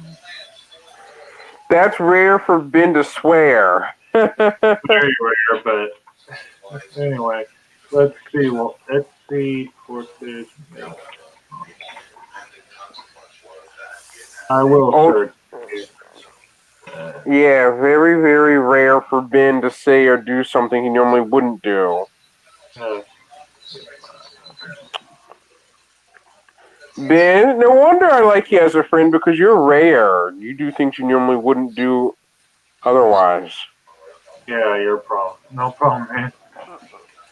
I would be a little hesitant to be afraid of certain things without knowing what could go wrong and learning the hard way later.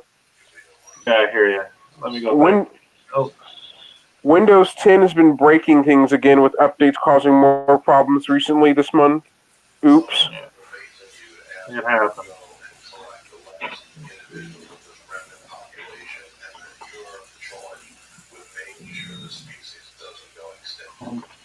We will make it. And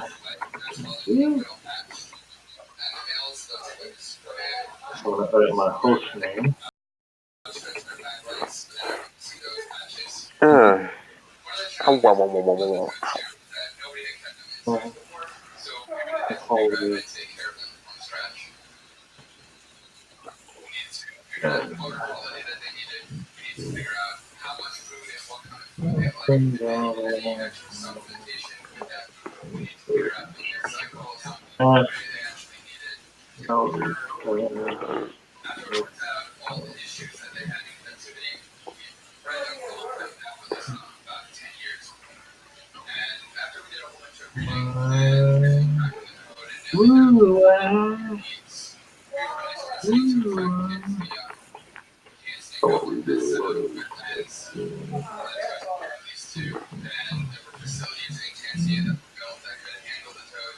This is going to be for wireless.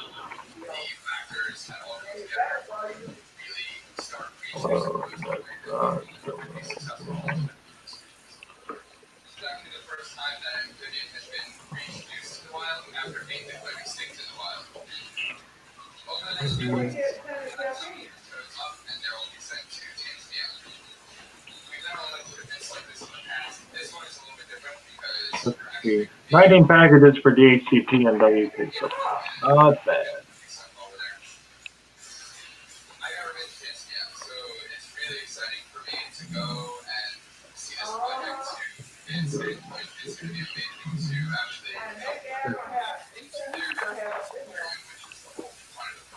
I'll go to those to my default level, but that's okay.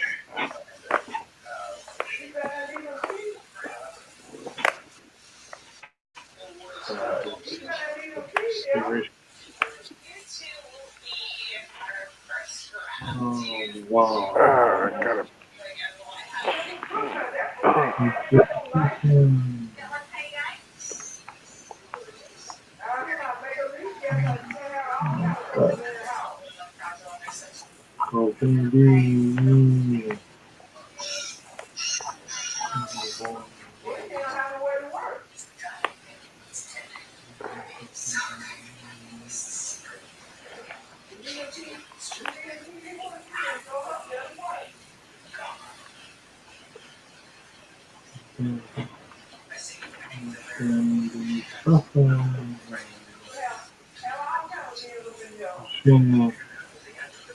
Yeah, I understand.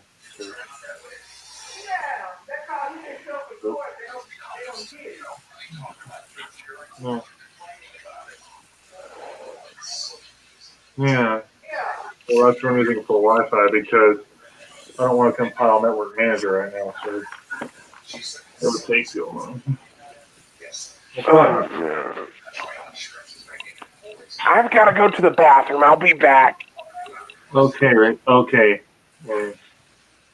God. We're taking us with you there? Might want to leave your iPad. Just saying. Or mute yourself or something. I'm already muted. Okay, then turn off your camera too.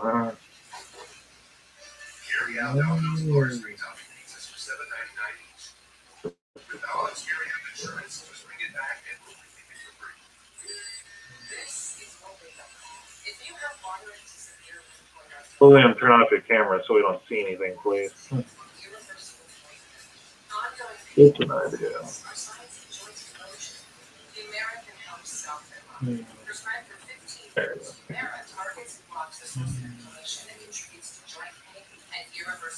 Teammate will also take a minute or two. What's wrong?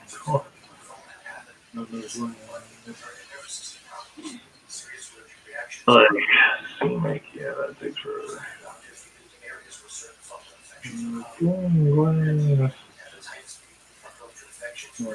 We're almost to the end of part one, folks. Don't worry. And of course, it just starts to storm.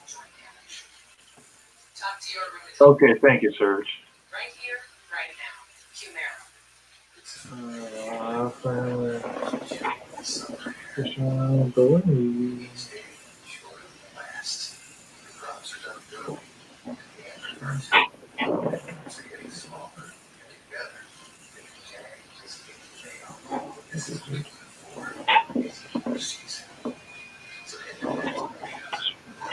I'm back. Welcome back, William. I did have myself muted and my camera was off the whole time, so nothing much there. That's good. Yeah, the host OS, for people wondering, is that I'm SSH from is Debian and Buster.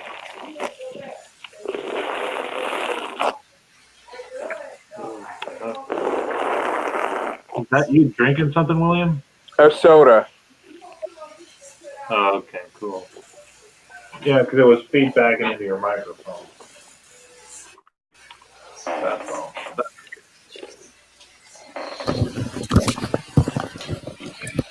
I'm back, Ben. Let me go downstairs and get a soda myself. I'll be right back. You guys can talk. All right. I'll be right back.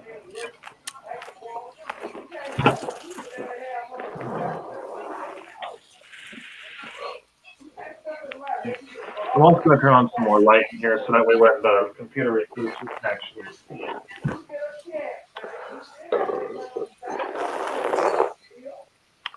Oh, great. I spilled a few small drops of cola on the carpet. Oops. That's not good. It should come right out, should it? Mm-hmm. I had the drink frozen in the freezer and it began to foam when I flipped the tab up on it. Oops. Well, okay. Failure. I have to say, in 2.5 hours, Gentoo nearly done. That's not bad. Well, from the computer I had before, I got the thin client took over nearly more than 1 hour.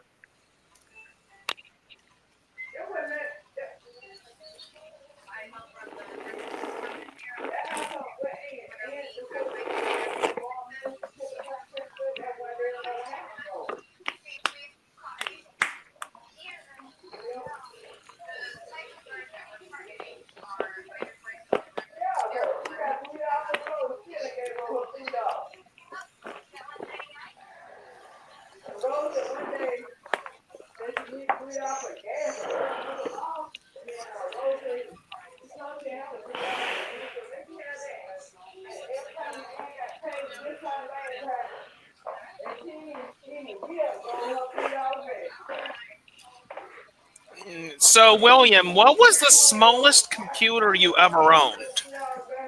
I always owned desktops that were large, nothing tiny. Okay. But the thin client is the smallest, the mini one I now own in my possession, so... Yeah. That answers my question. That'll answer your question right there. Mm-hmm.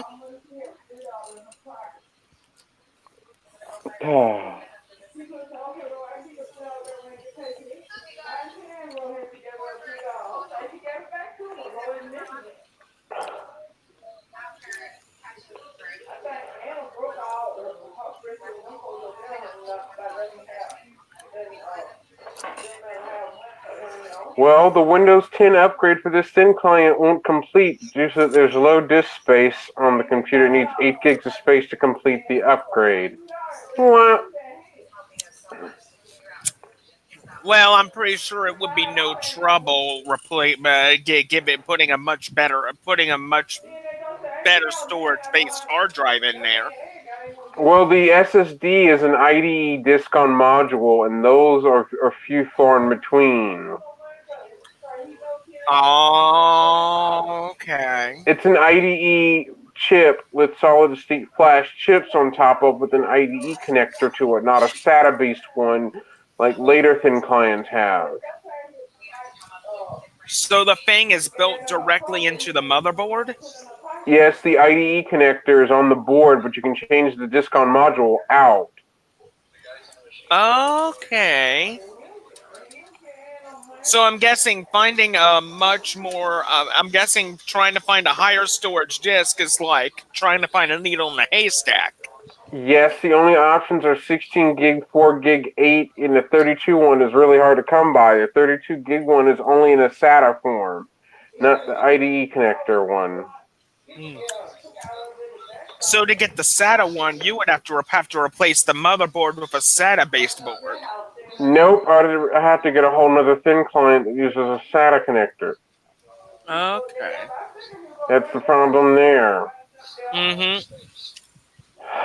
Now, if only I could find out what's taking up nearly half of the space in order to get Windows 10 to install. It needs 8 gigs of free space. Mm-hmm.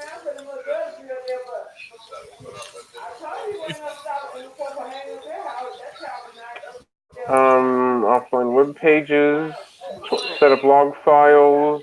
How much RAM does it have? 2 gigs of RAM, and it's using the 32-bit version of Windows 7. Okay.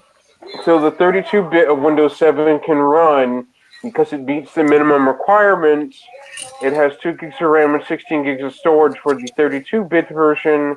Unfortunately, trying to do the method of upgrading it, so I hit a complete roadblock.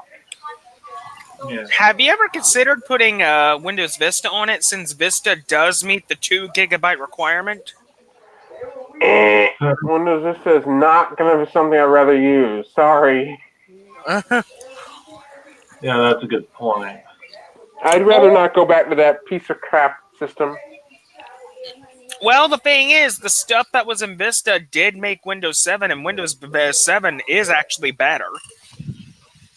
Yeah. But even I didn't like how Windows Vista used outdated gadgets that obviously like outdated desktop things that aren't really perfect.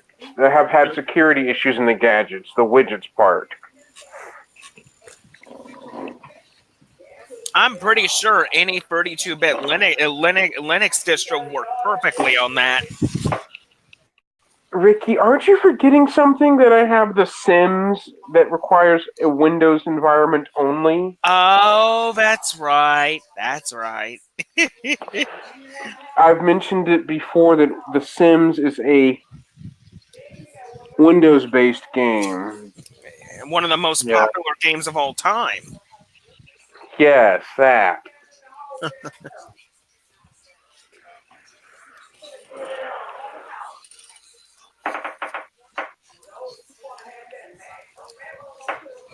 Alright, there we go. Now I edit my W sub. I should probably turn the camera on for this so nobody sees my Wi-Fi password. You might want to do that. Yeah, I don't need to see sensitive data. Yeah, no one needs to see this.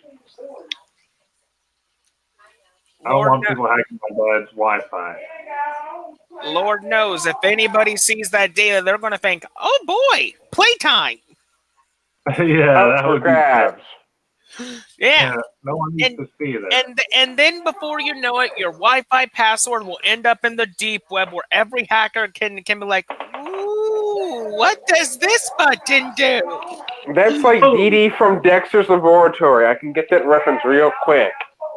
Oh, I love that show. You don't want want people hacking my Wi-Fi. That's why I turned my webcam on for now. All right. Cartoon There we go. Network was the bomb in the 90s. Yes, it was. But if you've noticed, Cartoon Network has become different. It sucks now. They're trying to target teenagers now. Yeah. They have long surpassed the demographic they had before. Yeah. Well, Ricky, what do you expect to have happen? I mean, what do you expect, Ricky? The demographic has changed since the years have gone on and on and on. Yep.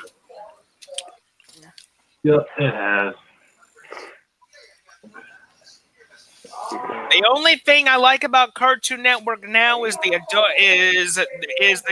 Adult Swim portion of Toonami, which Toonami is back. Ricky, you're one unique individual that really likes anime. I have to be honest here. Well, specific animes. I haven't adventured out to other ones yet. Now I just gotta add these to default. Yeah, but they should totally do that. Yeah, I'm not installing network Last address. play all the time. It's for that I'm going to watch the video. Then emerge and Yeah, what I'm saying, somebody gonna tell it.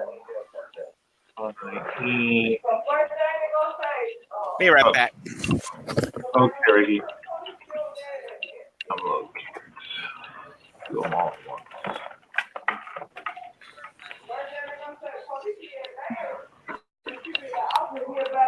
Yeah, these are.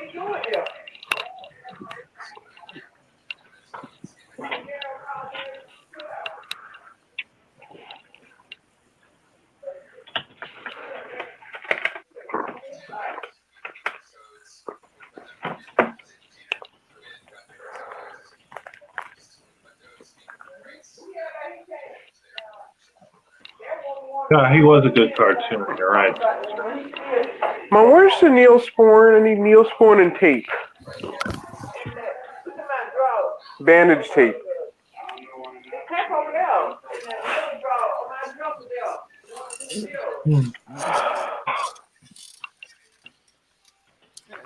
Man, Benny boy, those updates are going quick. Well, the updates I'm doing after the stream. So, let's see what's next.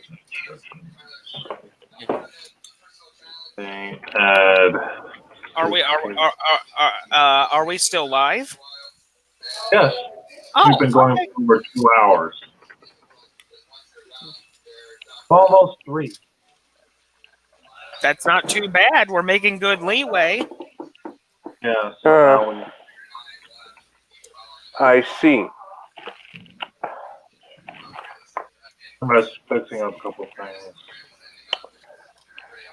And I have to edit my SSH config so I can SSH in once this is done.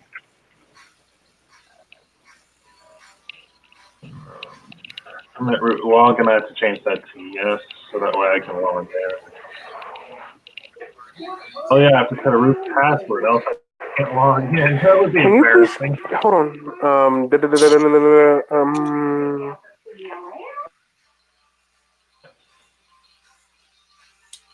Emerged and toolkit, fills, htop, and EIX. Yeah. Yeah.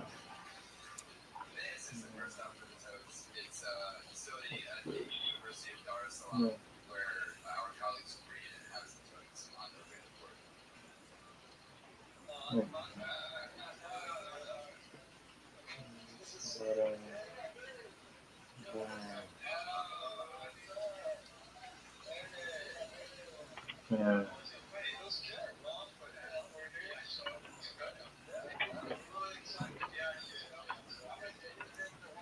We're almost to grub, you guys. Nice. What's our next task at hand?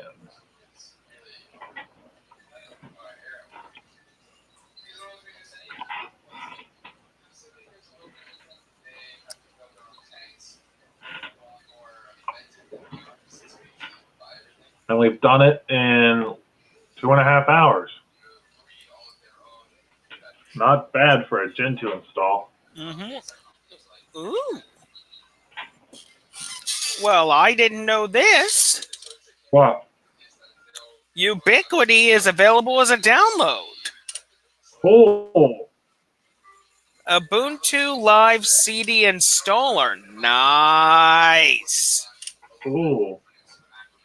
I can say about time to that. Yeah, it's now as its own download. You can pretty much put it on any disk. Well, Ubuntu/Debian based distros.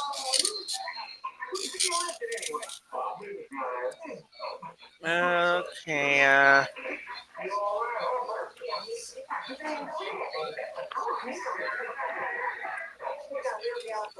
Ricky, what are you listening to in the background? Oh, my family is watching TV in the other room. No wonder I can hear it way in your room through your mic. Yeah, I mean, I'm using a very high quality headphone that's supposed to block all this out. I mean, it said in my headphone it had noise canceling audio. But it turns out it's not doing its job because I can hear a lot more than what I should. I know, and sometimes I can't help that. I mean, it's beyond my power. I've heard it in private chats with him too. Yeah. There. But the good news is I have a mute button, so I'm gonna have to mute myself. It's okay. Heather, welcome. Okay, I got it.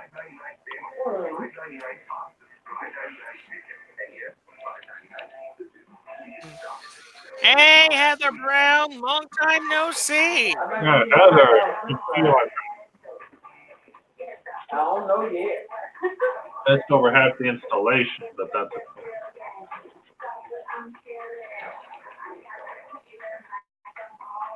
I knew it hot in that kitchen today. Yeah. But I knew they were picking up a heat in the other folks having baked pork chop. So, Oh, yeah, it's 8 out of 10, man.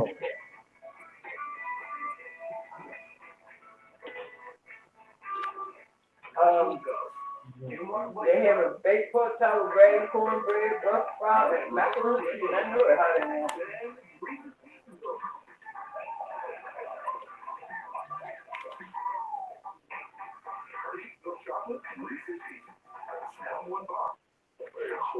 They're gonna have cornbread, but they're gonna have that bone pork chop. They're gonna have it baked with bread.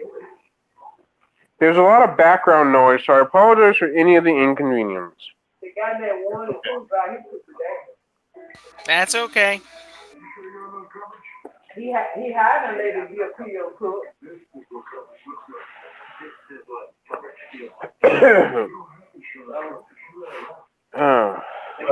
day. He's right, Heather. Oh, he's right, Heather. Sorry, I'm eating my lunch.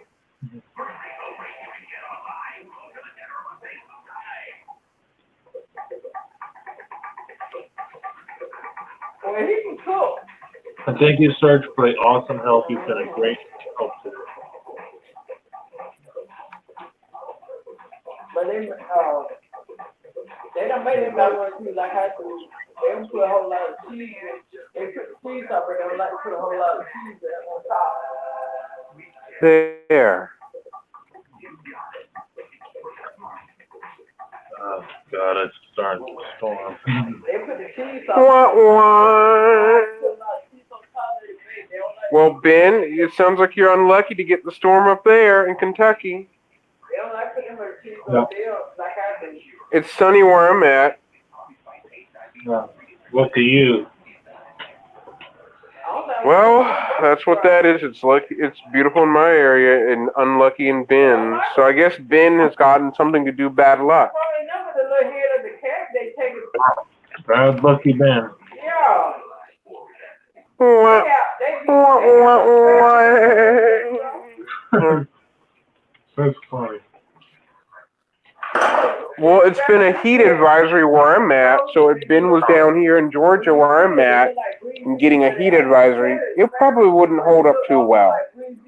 Probably not. The heat advisory would run until 8 o'clock p.m. Oh. That's like all day till 8 at night is when it would expire. I remember saying the more hero pop was out there doing that good garden out there by the wood pile when they said it was a stump out there. That's a pot. That ain't no tree. That's a different fair. So Deuce, you come out there hunting Deuce get pot of tree out there, kid too. Sure. And they grow a bed too. That's a pot. That ain't no Yeah, we're trying to get Ricky to do that. I'm sure, but I don't know if his family will be willing to do that. Hey, Ben, I've had my microphone on mute the entire time. Yeah, well, I think it's William's end, actually. My end, sorry, I was in the living room. You're fine.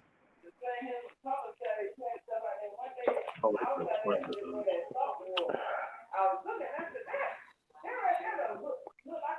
It's he should.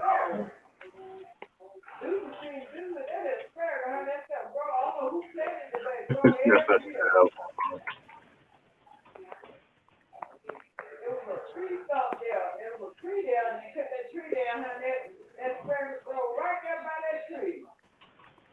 Okay. Now we can grab and install. Target. Let me check what's it. Mustache.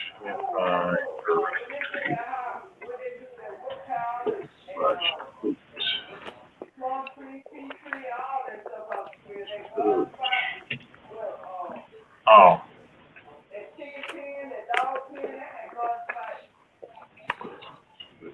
Oh. Oh, wow. I think they knocked it down and put, I don't know if Who put that to the wrong?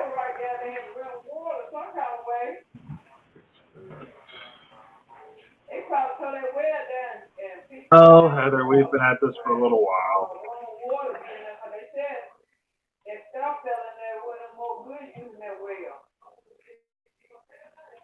And I think they're supposed to put some rock and concrete or something, though. Yeah, they put a rock in there. You missed like over half the stuff, Heather, but you can watch the playback or the replay for this. Well, they said when they clean that, move out that burning stuff, they fill that well with rocks or something, and where it won't have the word about it no more.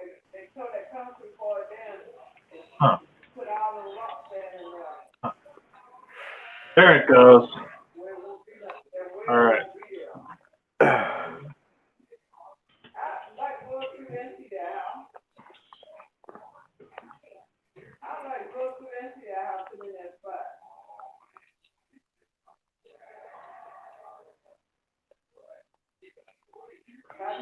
Okay, found my press. Okay, cool. So Grub is installed and the config file is done. So the thing we do now.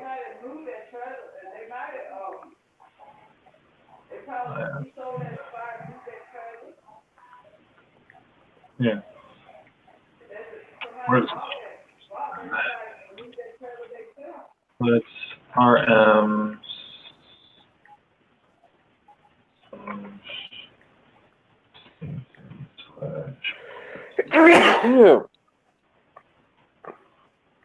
Okay, let's reboot this thing. Me having to sneeze right on stream is a little embarrassing. That's okay, William. If you have to sneeze, it don't matter. I feel better now. Yeah. Let's see to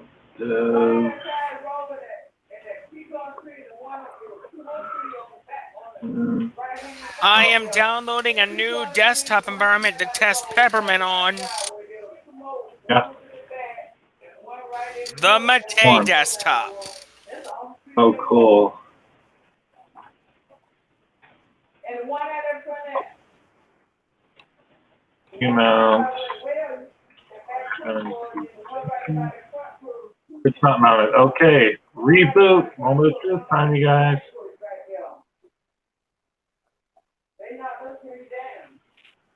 Oh, shoot. What is it? You're right. I forgot to set a password for root. Oh, I have to reboot back into LFS now to set it. Ouch. Yeah, that's okay. I'll fix it. It's an easy fix, Ben. Don't worry about it. Yeah. I'll fix it.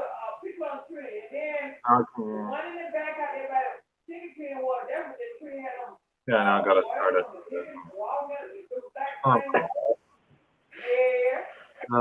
Silly me. Oh, that was embarrassing. Right there, when we first come on the right hand side, the pecan tree right there when we first come in, and one was right there, up on the end, up with the coma right there, and then. Mamma mia. Yeah, I completely wrong. Well, Ben, oops. Yeah, that was dumb. Bum bum bum ba bum. Yeah. Well, Ben, it goes to show you got to be careful what you do, and otherwise it's gonna be an automatic. Uh-oh. Yeah.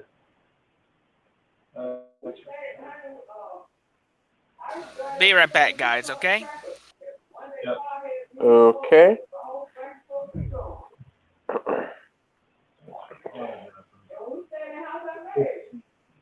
Grub loads.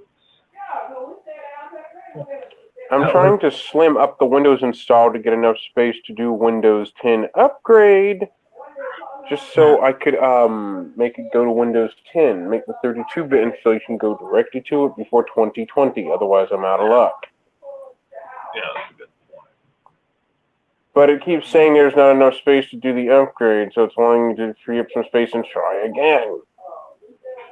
Oh, great. I'm at a grub rescue prompt. Well, that's great.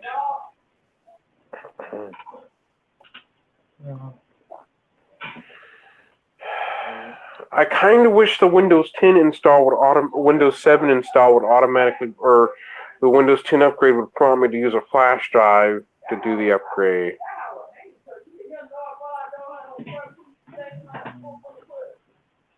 How did the...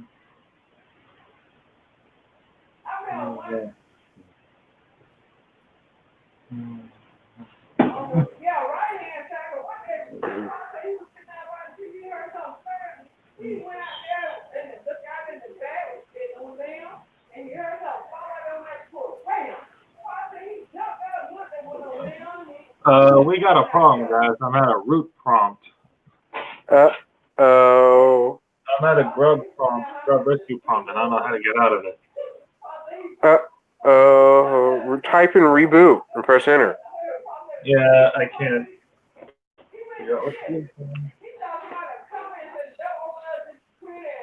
Oh.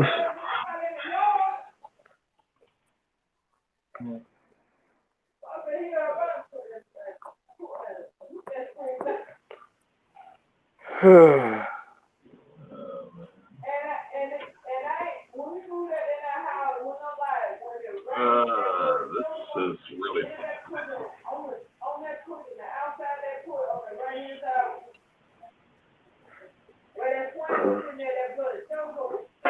Here's a hint. If you cannot free up enough disk space on the primary drive to upgrade to Windows 10, you can attach a USB key 16 gigs or greater, or an external USB hard drive to computer to finish the upgrade. Oh.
Ben, how is your cat and dog doing? They're fine.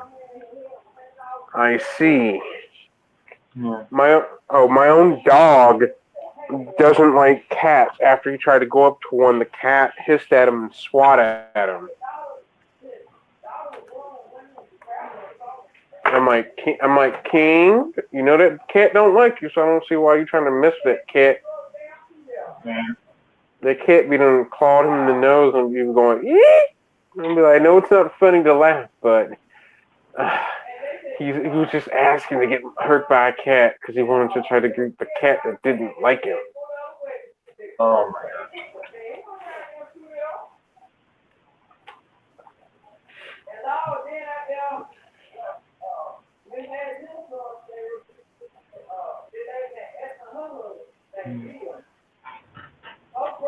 Well, you will soon. I'm just trying to figure out what the heck is wrong with this.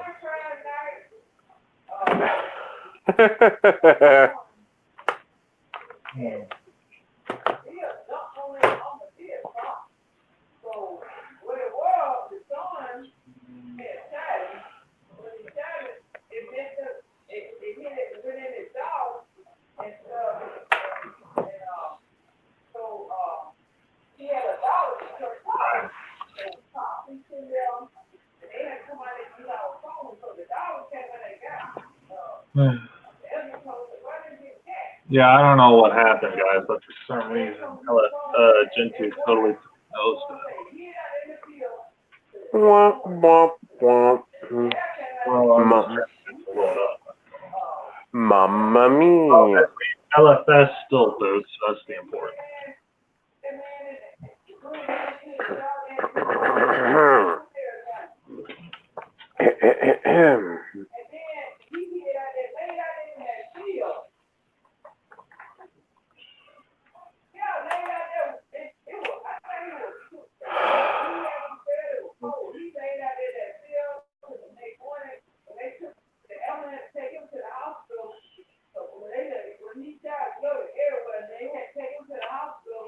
If only I simply just... excuse me, I need to burp right when I was going to talk.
Hello, Piazov, how you doing?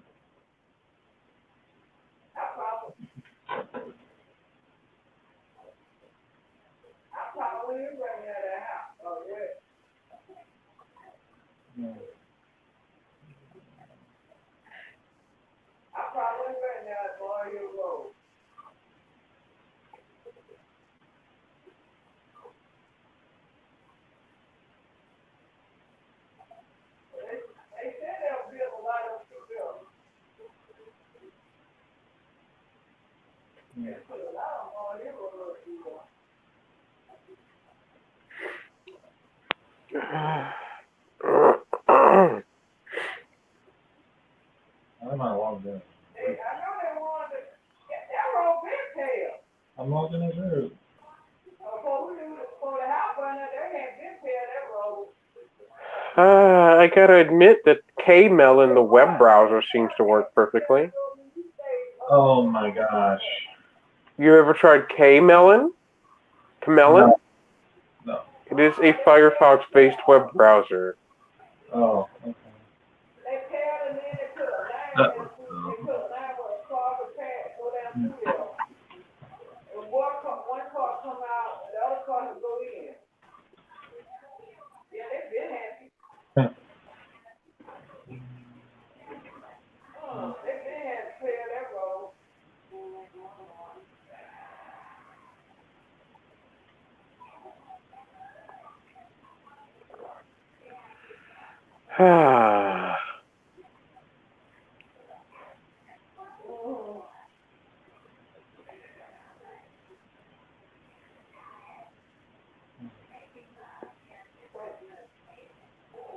Well, they done fixed.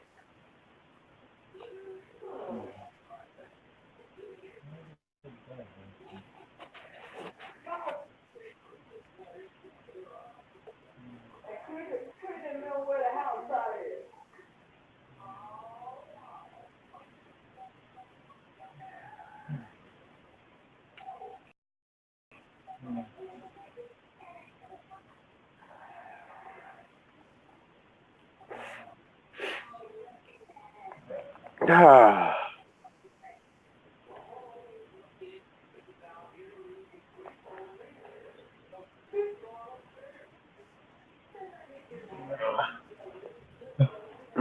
Yeah, I know it's right, but I don't know.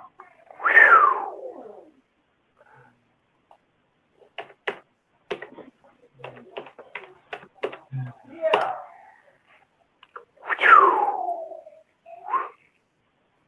Yeah, Manjaro does have the new XFCE header. That's just plain hard.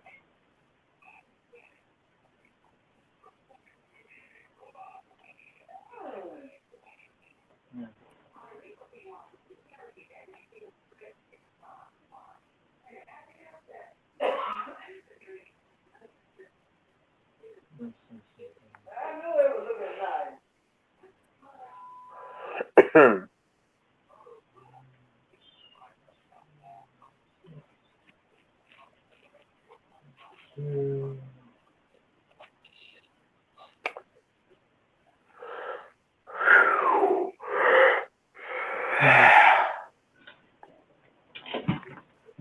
I shouldn't be yawning as much because if I yawn, then it spreads everywhere. Yeah, it probably would. Last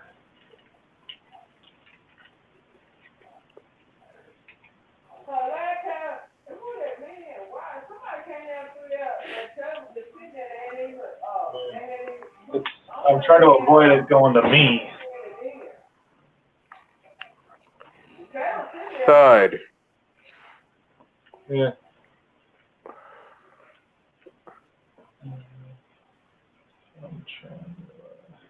I'm gonna try USB stick of Linux. And get input down.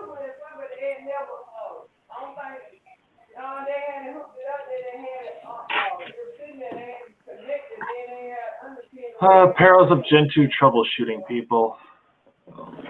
Aww. This is.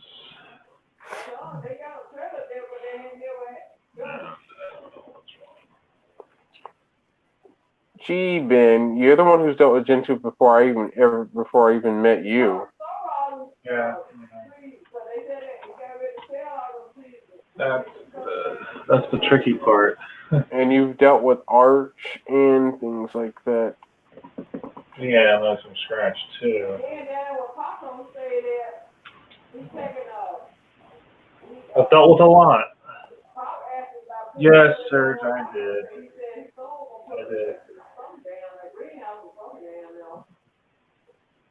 And I can tell you've dealt with that. So, yeah, that's how that will work. Yeah, let me do another machine to fix this here.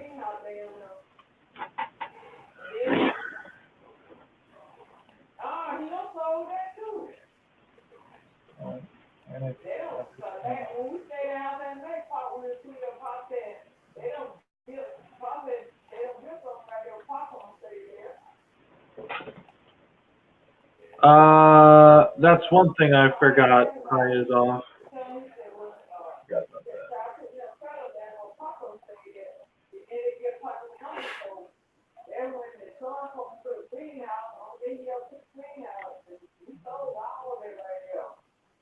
I didn't even know to add that.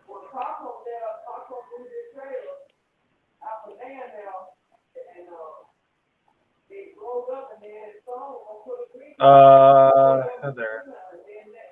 It is great once it decides to work.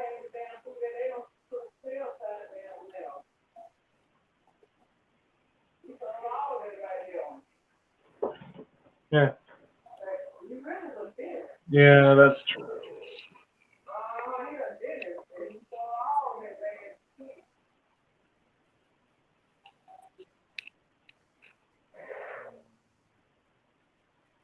Well, I'm not aiming to learn Linux right now.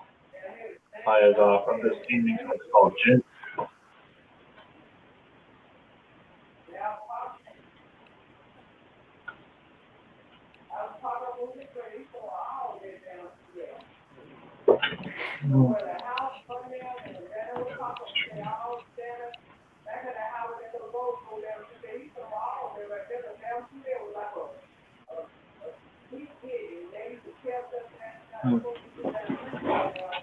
Yeah, I've seen Colonel Texas video, Serge. He does a great job.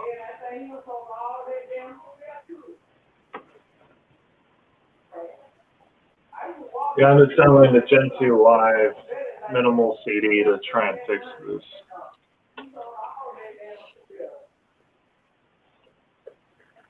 I just don't understand how I'm going to be able to make Windows 10, or Windows 10 Upgrade Assistant, Windows 10 Setup Tool to see there's a USB to completely upgrade without it saying you need more space to do that with. That is a good question, William. That's what I'm not sure about, truthfully, either. Obviously, the tool should see there's any other alternate storage space to expand itself to temporarily or something, but that ain't gonna happen. No, it's not. It just keeps saying, you need 8 gigs of space to continue. Yeah, I did add the NVMe options, Serge. I did have that enabled.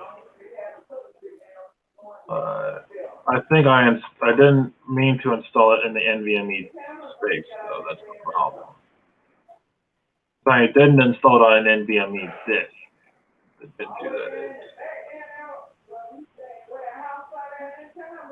Yeah. You see, Serge, like I said, I didn't install it on an NVMe hard drive.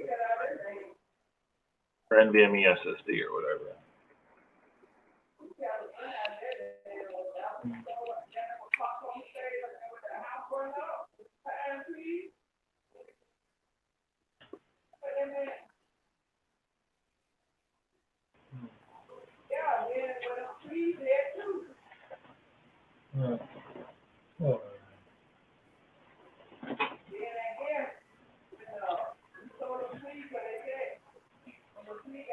Yeah.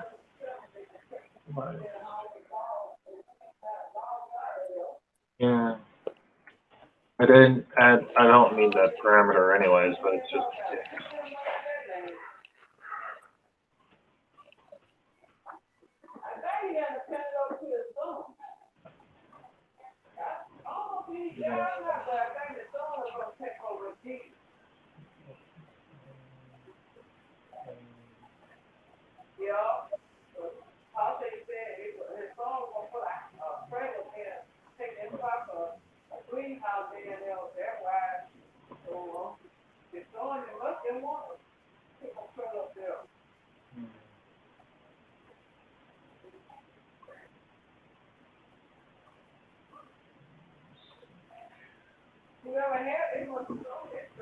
Yeah, I plan to do that, Serge.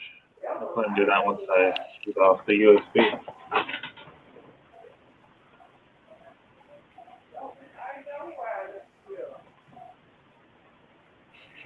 true. I just wanna love you.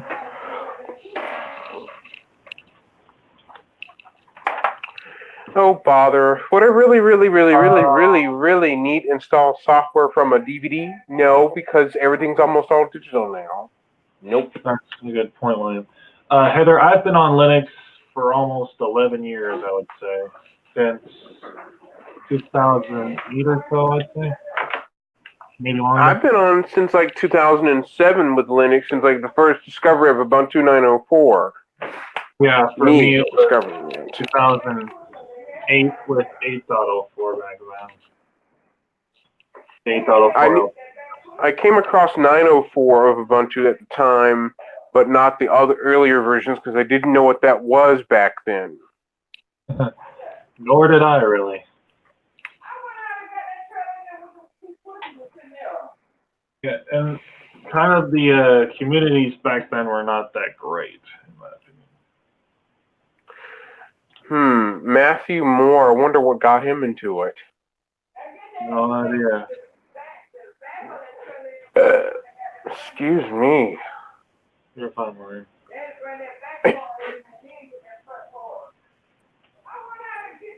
Oh my gosh.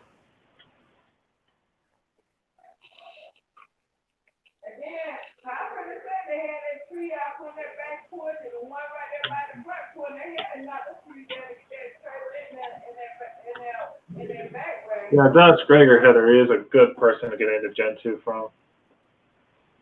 He's really a Gentoo nutball, more so than most people. He's like a Gentoo lunatic.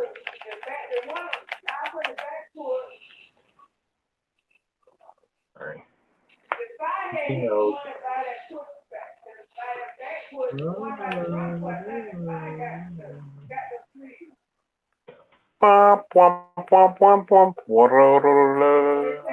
Mamma mia.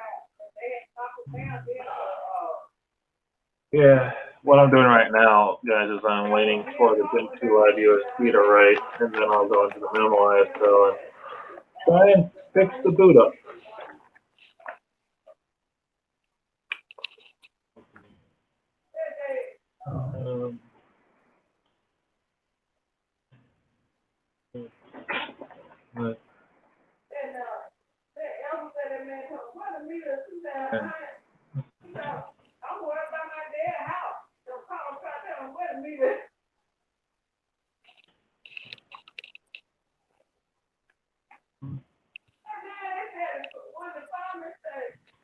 Yeah, Elijah on the gun with another question.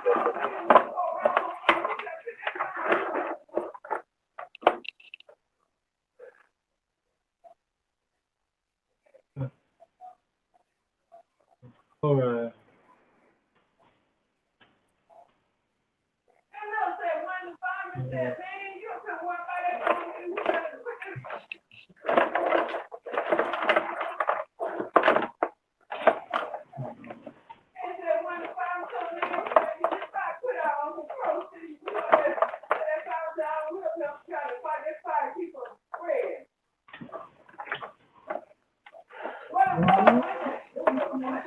Yeah, this may not be the hardest installation for someone to watch. I think they can at this point.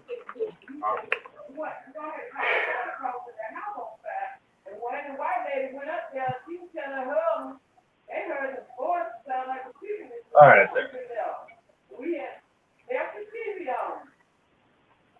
Huh?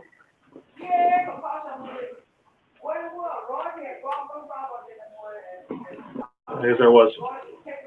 And Fire Irish Cooper, yeah, he's good for running Gentoo.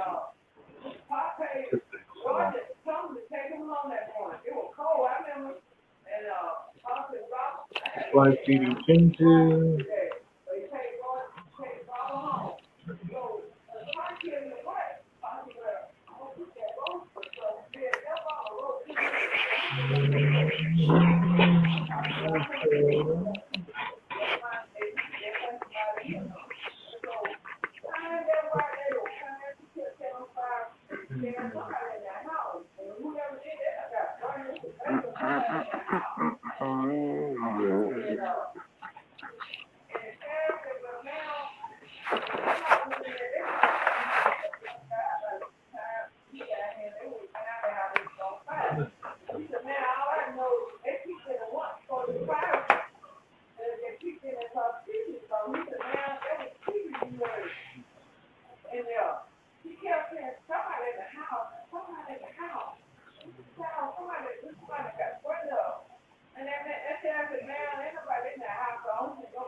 that house and ain't nobody in that house.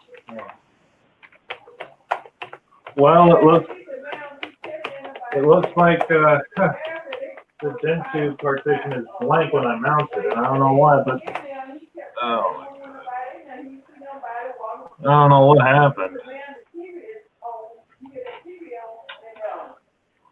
This is a problem. I don't know how that happened.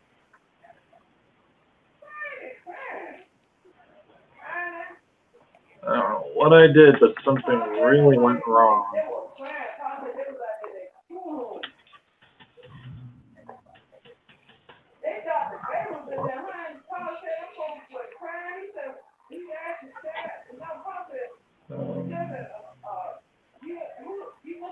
Yeah, it's not that great anymore, Heather. Jailbreaking is not.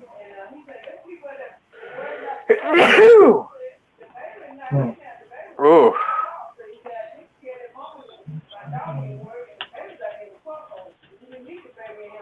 I don't know what I did, but Gentoo just totally. Here I am sneezing like crazy right now. Yeah, I know.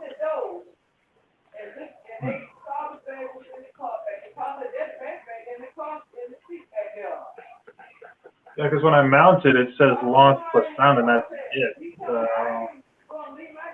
don't know what went wrong. Don't want to have to do it all over. That would be bad. Let's do that.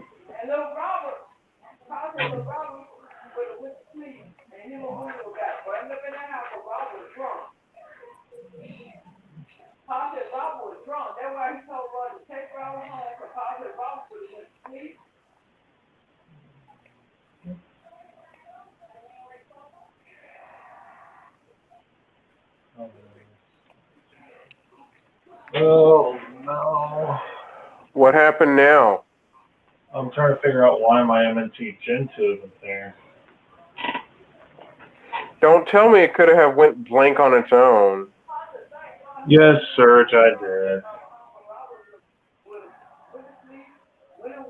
I don't know, William. I'm just totally comfortable with it.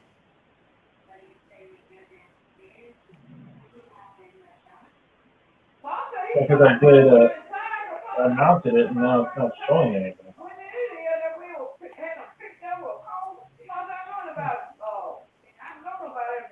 Well, there is something really wrong here. I don't know what it is.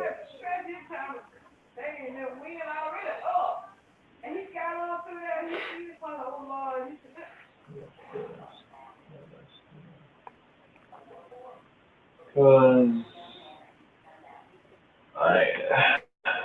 I don't know what happened. Because I did install it, I just don't know why it's not showing that. Yeah, iPad 2s aren't really that good. Yeah, being jailbroken isn't really all it's cracked out to be.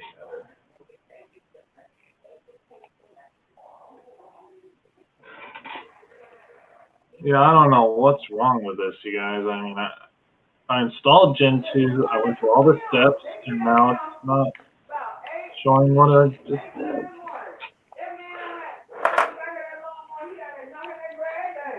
Okay, now let me just unplug my 360 just in case I hit the sync button and end up waking up the console by accident. Let me just press the start button, press the sync button. Yeah, all I'm seeing in my Gentoo partition, Surge, is lost and found. I don't know what happened.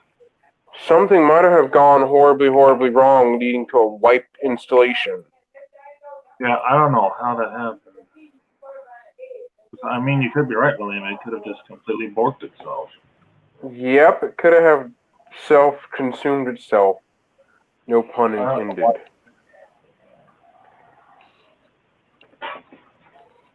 And I really don't want to have to redo this now, because that would be bad.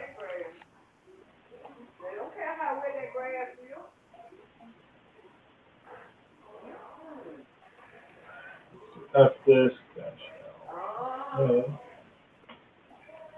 Because that's not really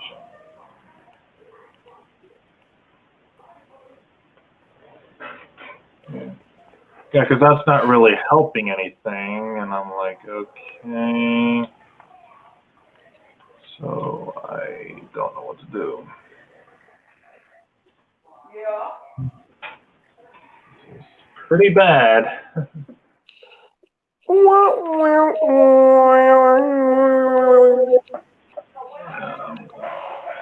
I'm totally dumbfounded as to what to do. Ben, are you sure you're going to do a whole nother reinstall again? I would rather not. Well, then somehow that went... It went right when you got ready to get into it. Probably. I made everything properly, so I don't know what I could have did wrong. And now it just suddenly goes under. Probably. I don't Ben, know what even though you know how to work Gentoo, I wouldn't have expected to go under real quick on you. Yeah, me too. I am totally befuddled as to how that happened. But, you know, sometimes these things happen at the worst of times.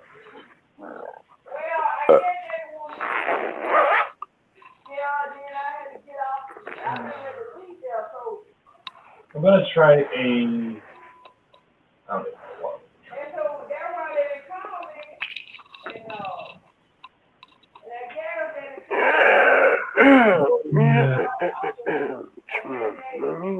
This is bad. Really bad.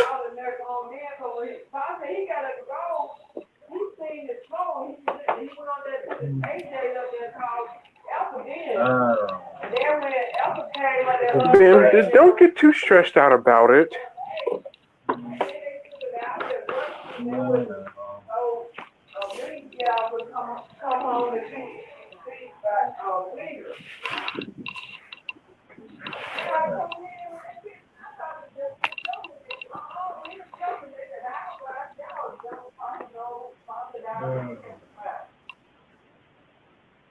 It's just, I went through all that stuff and all of a sudden it breaks. And then it just implodes on itself. Yeah. It just totally imploded on me when I get it. Ben, normally when you help me with my install, things go peachy keen, peachy perfect. Yeah. Everything went hunky dory with your install, but when I did it myself, it went bang.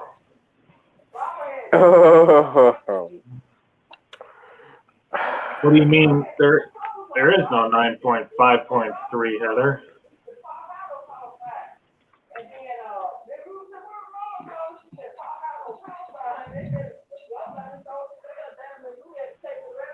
Oh, no.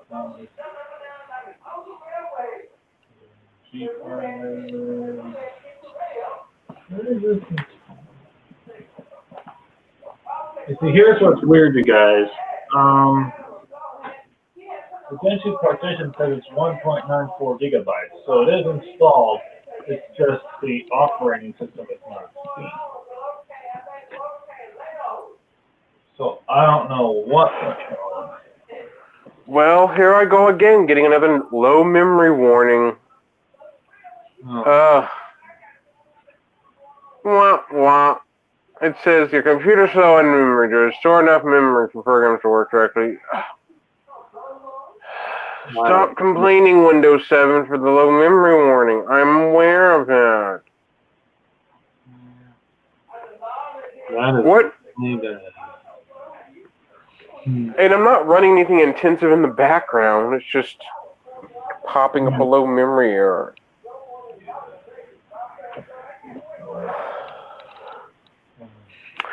Is it me, or Windows is not intended to run on a thin client due to the memory constraints? It may not be. Well, Dell put Windows 7 embedded standard on there, and they should have been. It's foolish of them to do so because they don't realize that it's 2 gigs of RAM and Windows would consume 1/10 of that amount, giving you less than expected. How in the world? Well, this is messed up. I'm not sure I got it. Yeah, I don't know what the heck happened because my LS and Gentoo from LSS, it shows the everything, but when I mount it, it totally mungs it up. Oh. Yeah, it doesn't show anything when I mount it, so I don't know what's wrong.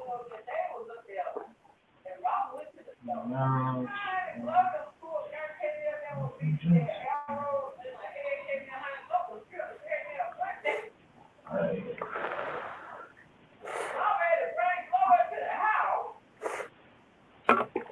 I don't know what I did wrong.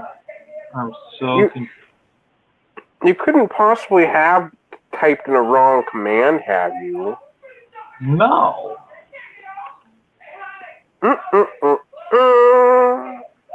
Something is not right.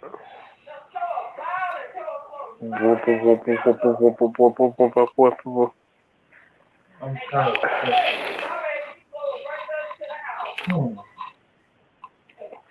I have no idea what I did. Are you still live on YouTube, Ben? Yeah, so I'm probably going to conclude it here, and I'll come back when I fix this. All right, thanks y'all for watching. Sorry, but we have to do some troubleshooting, so I'll resume the stream when this is fixed.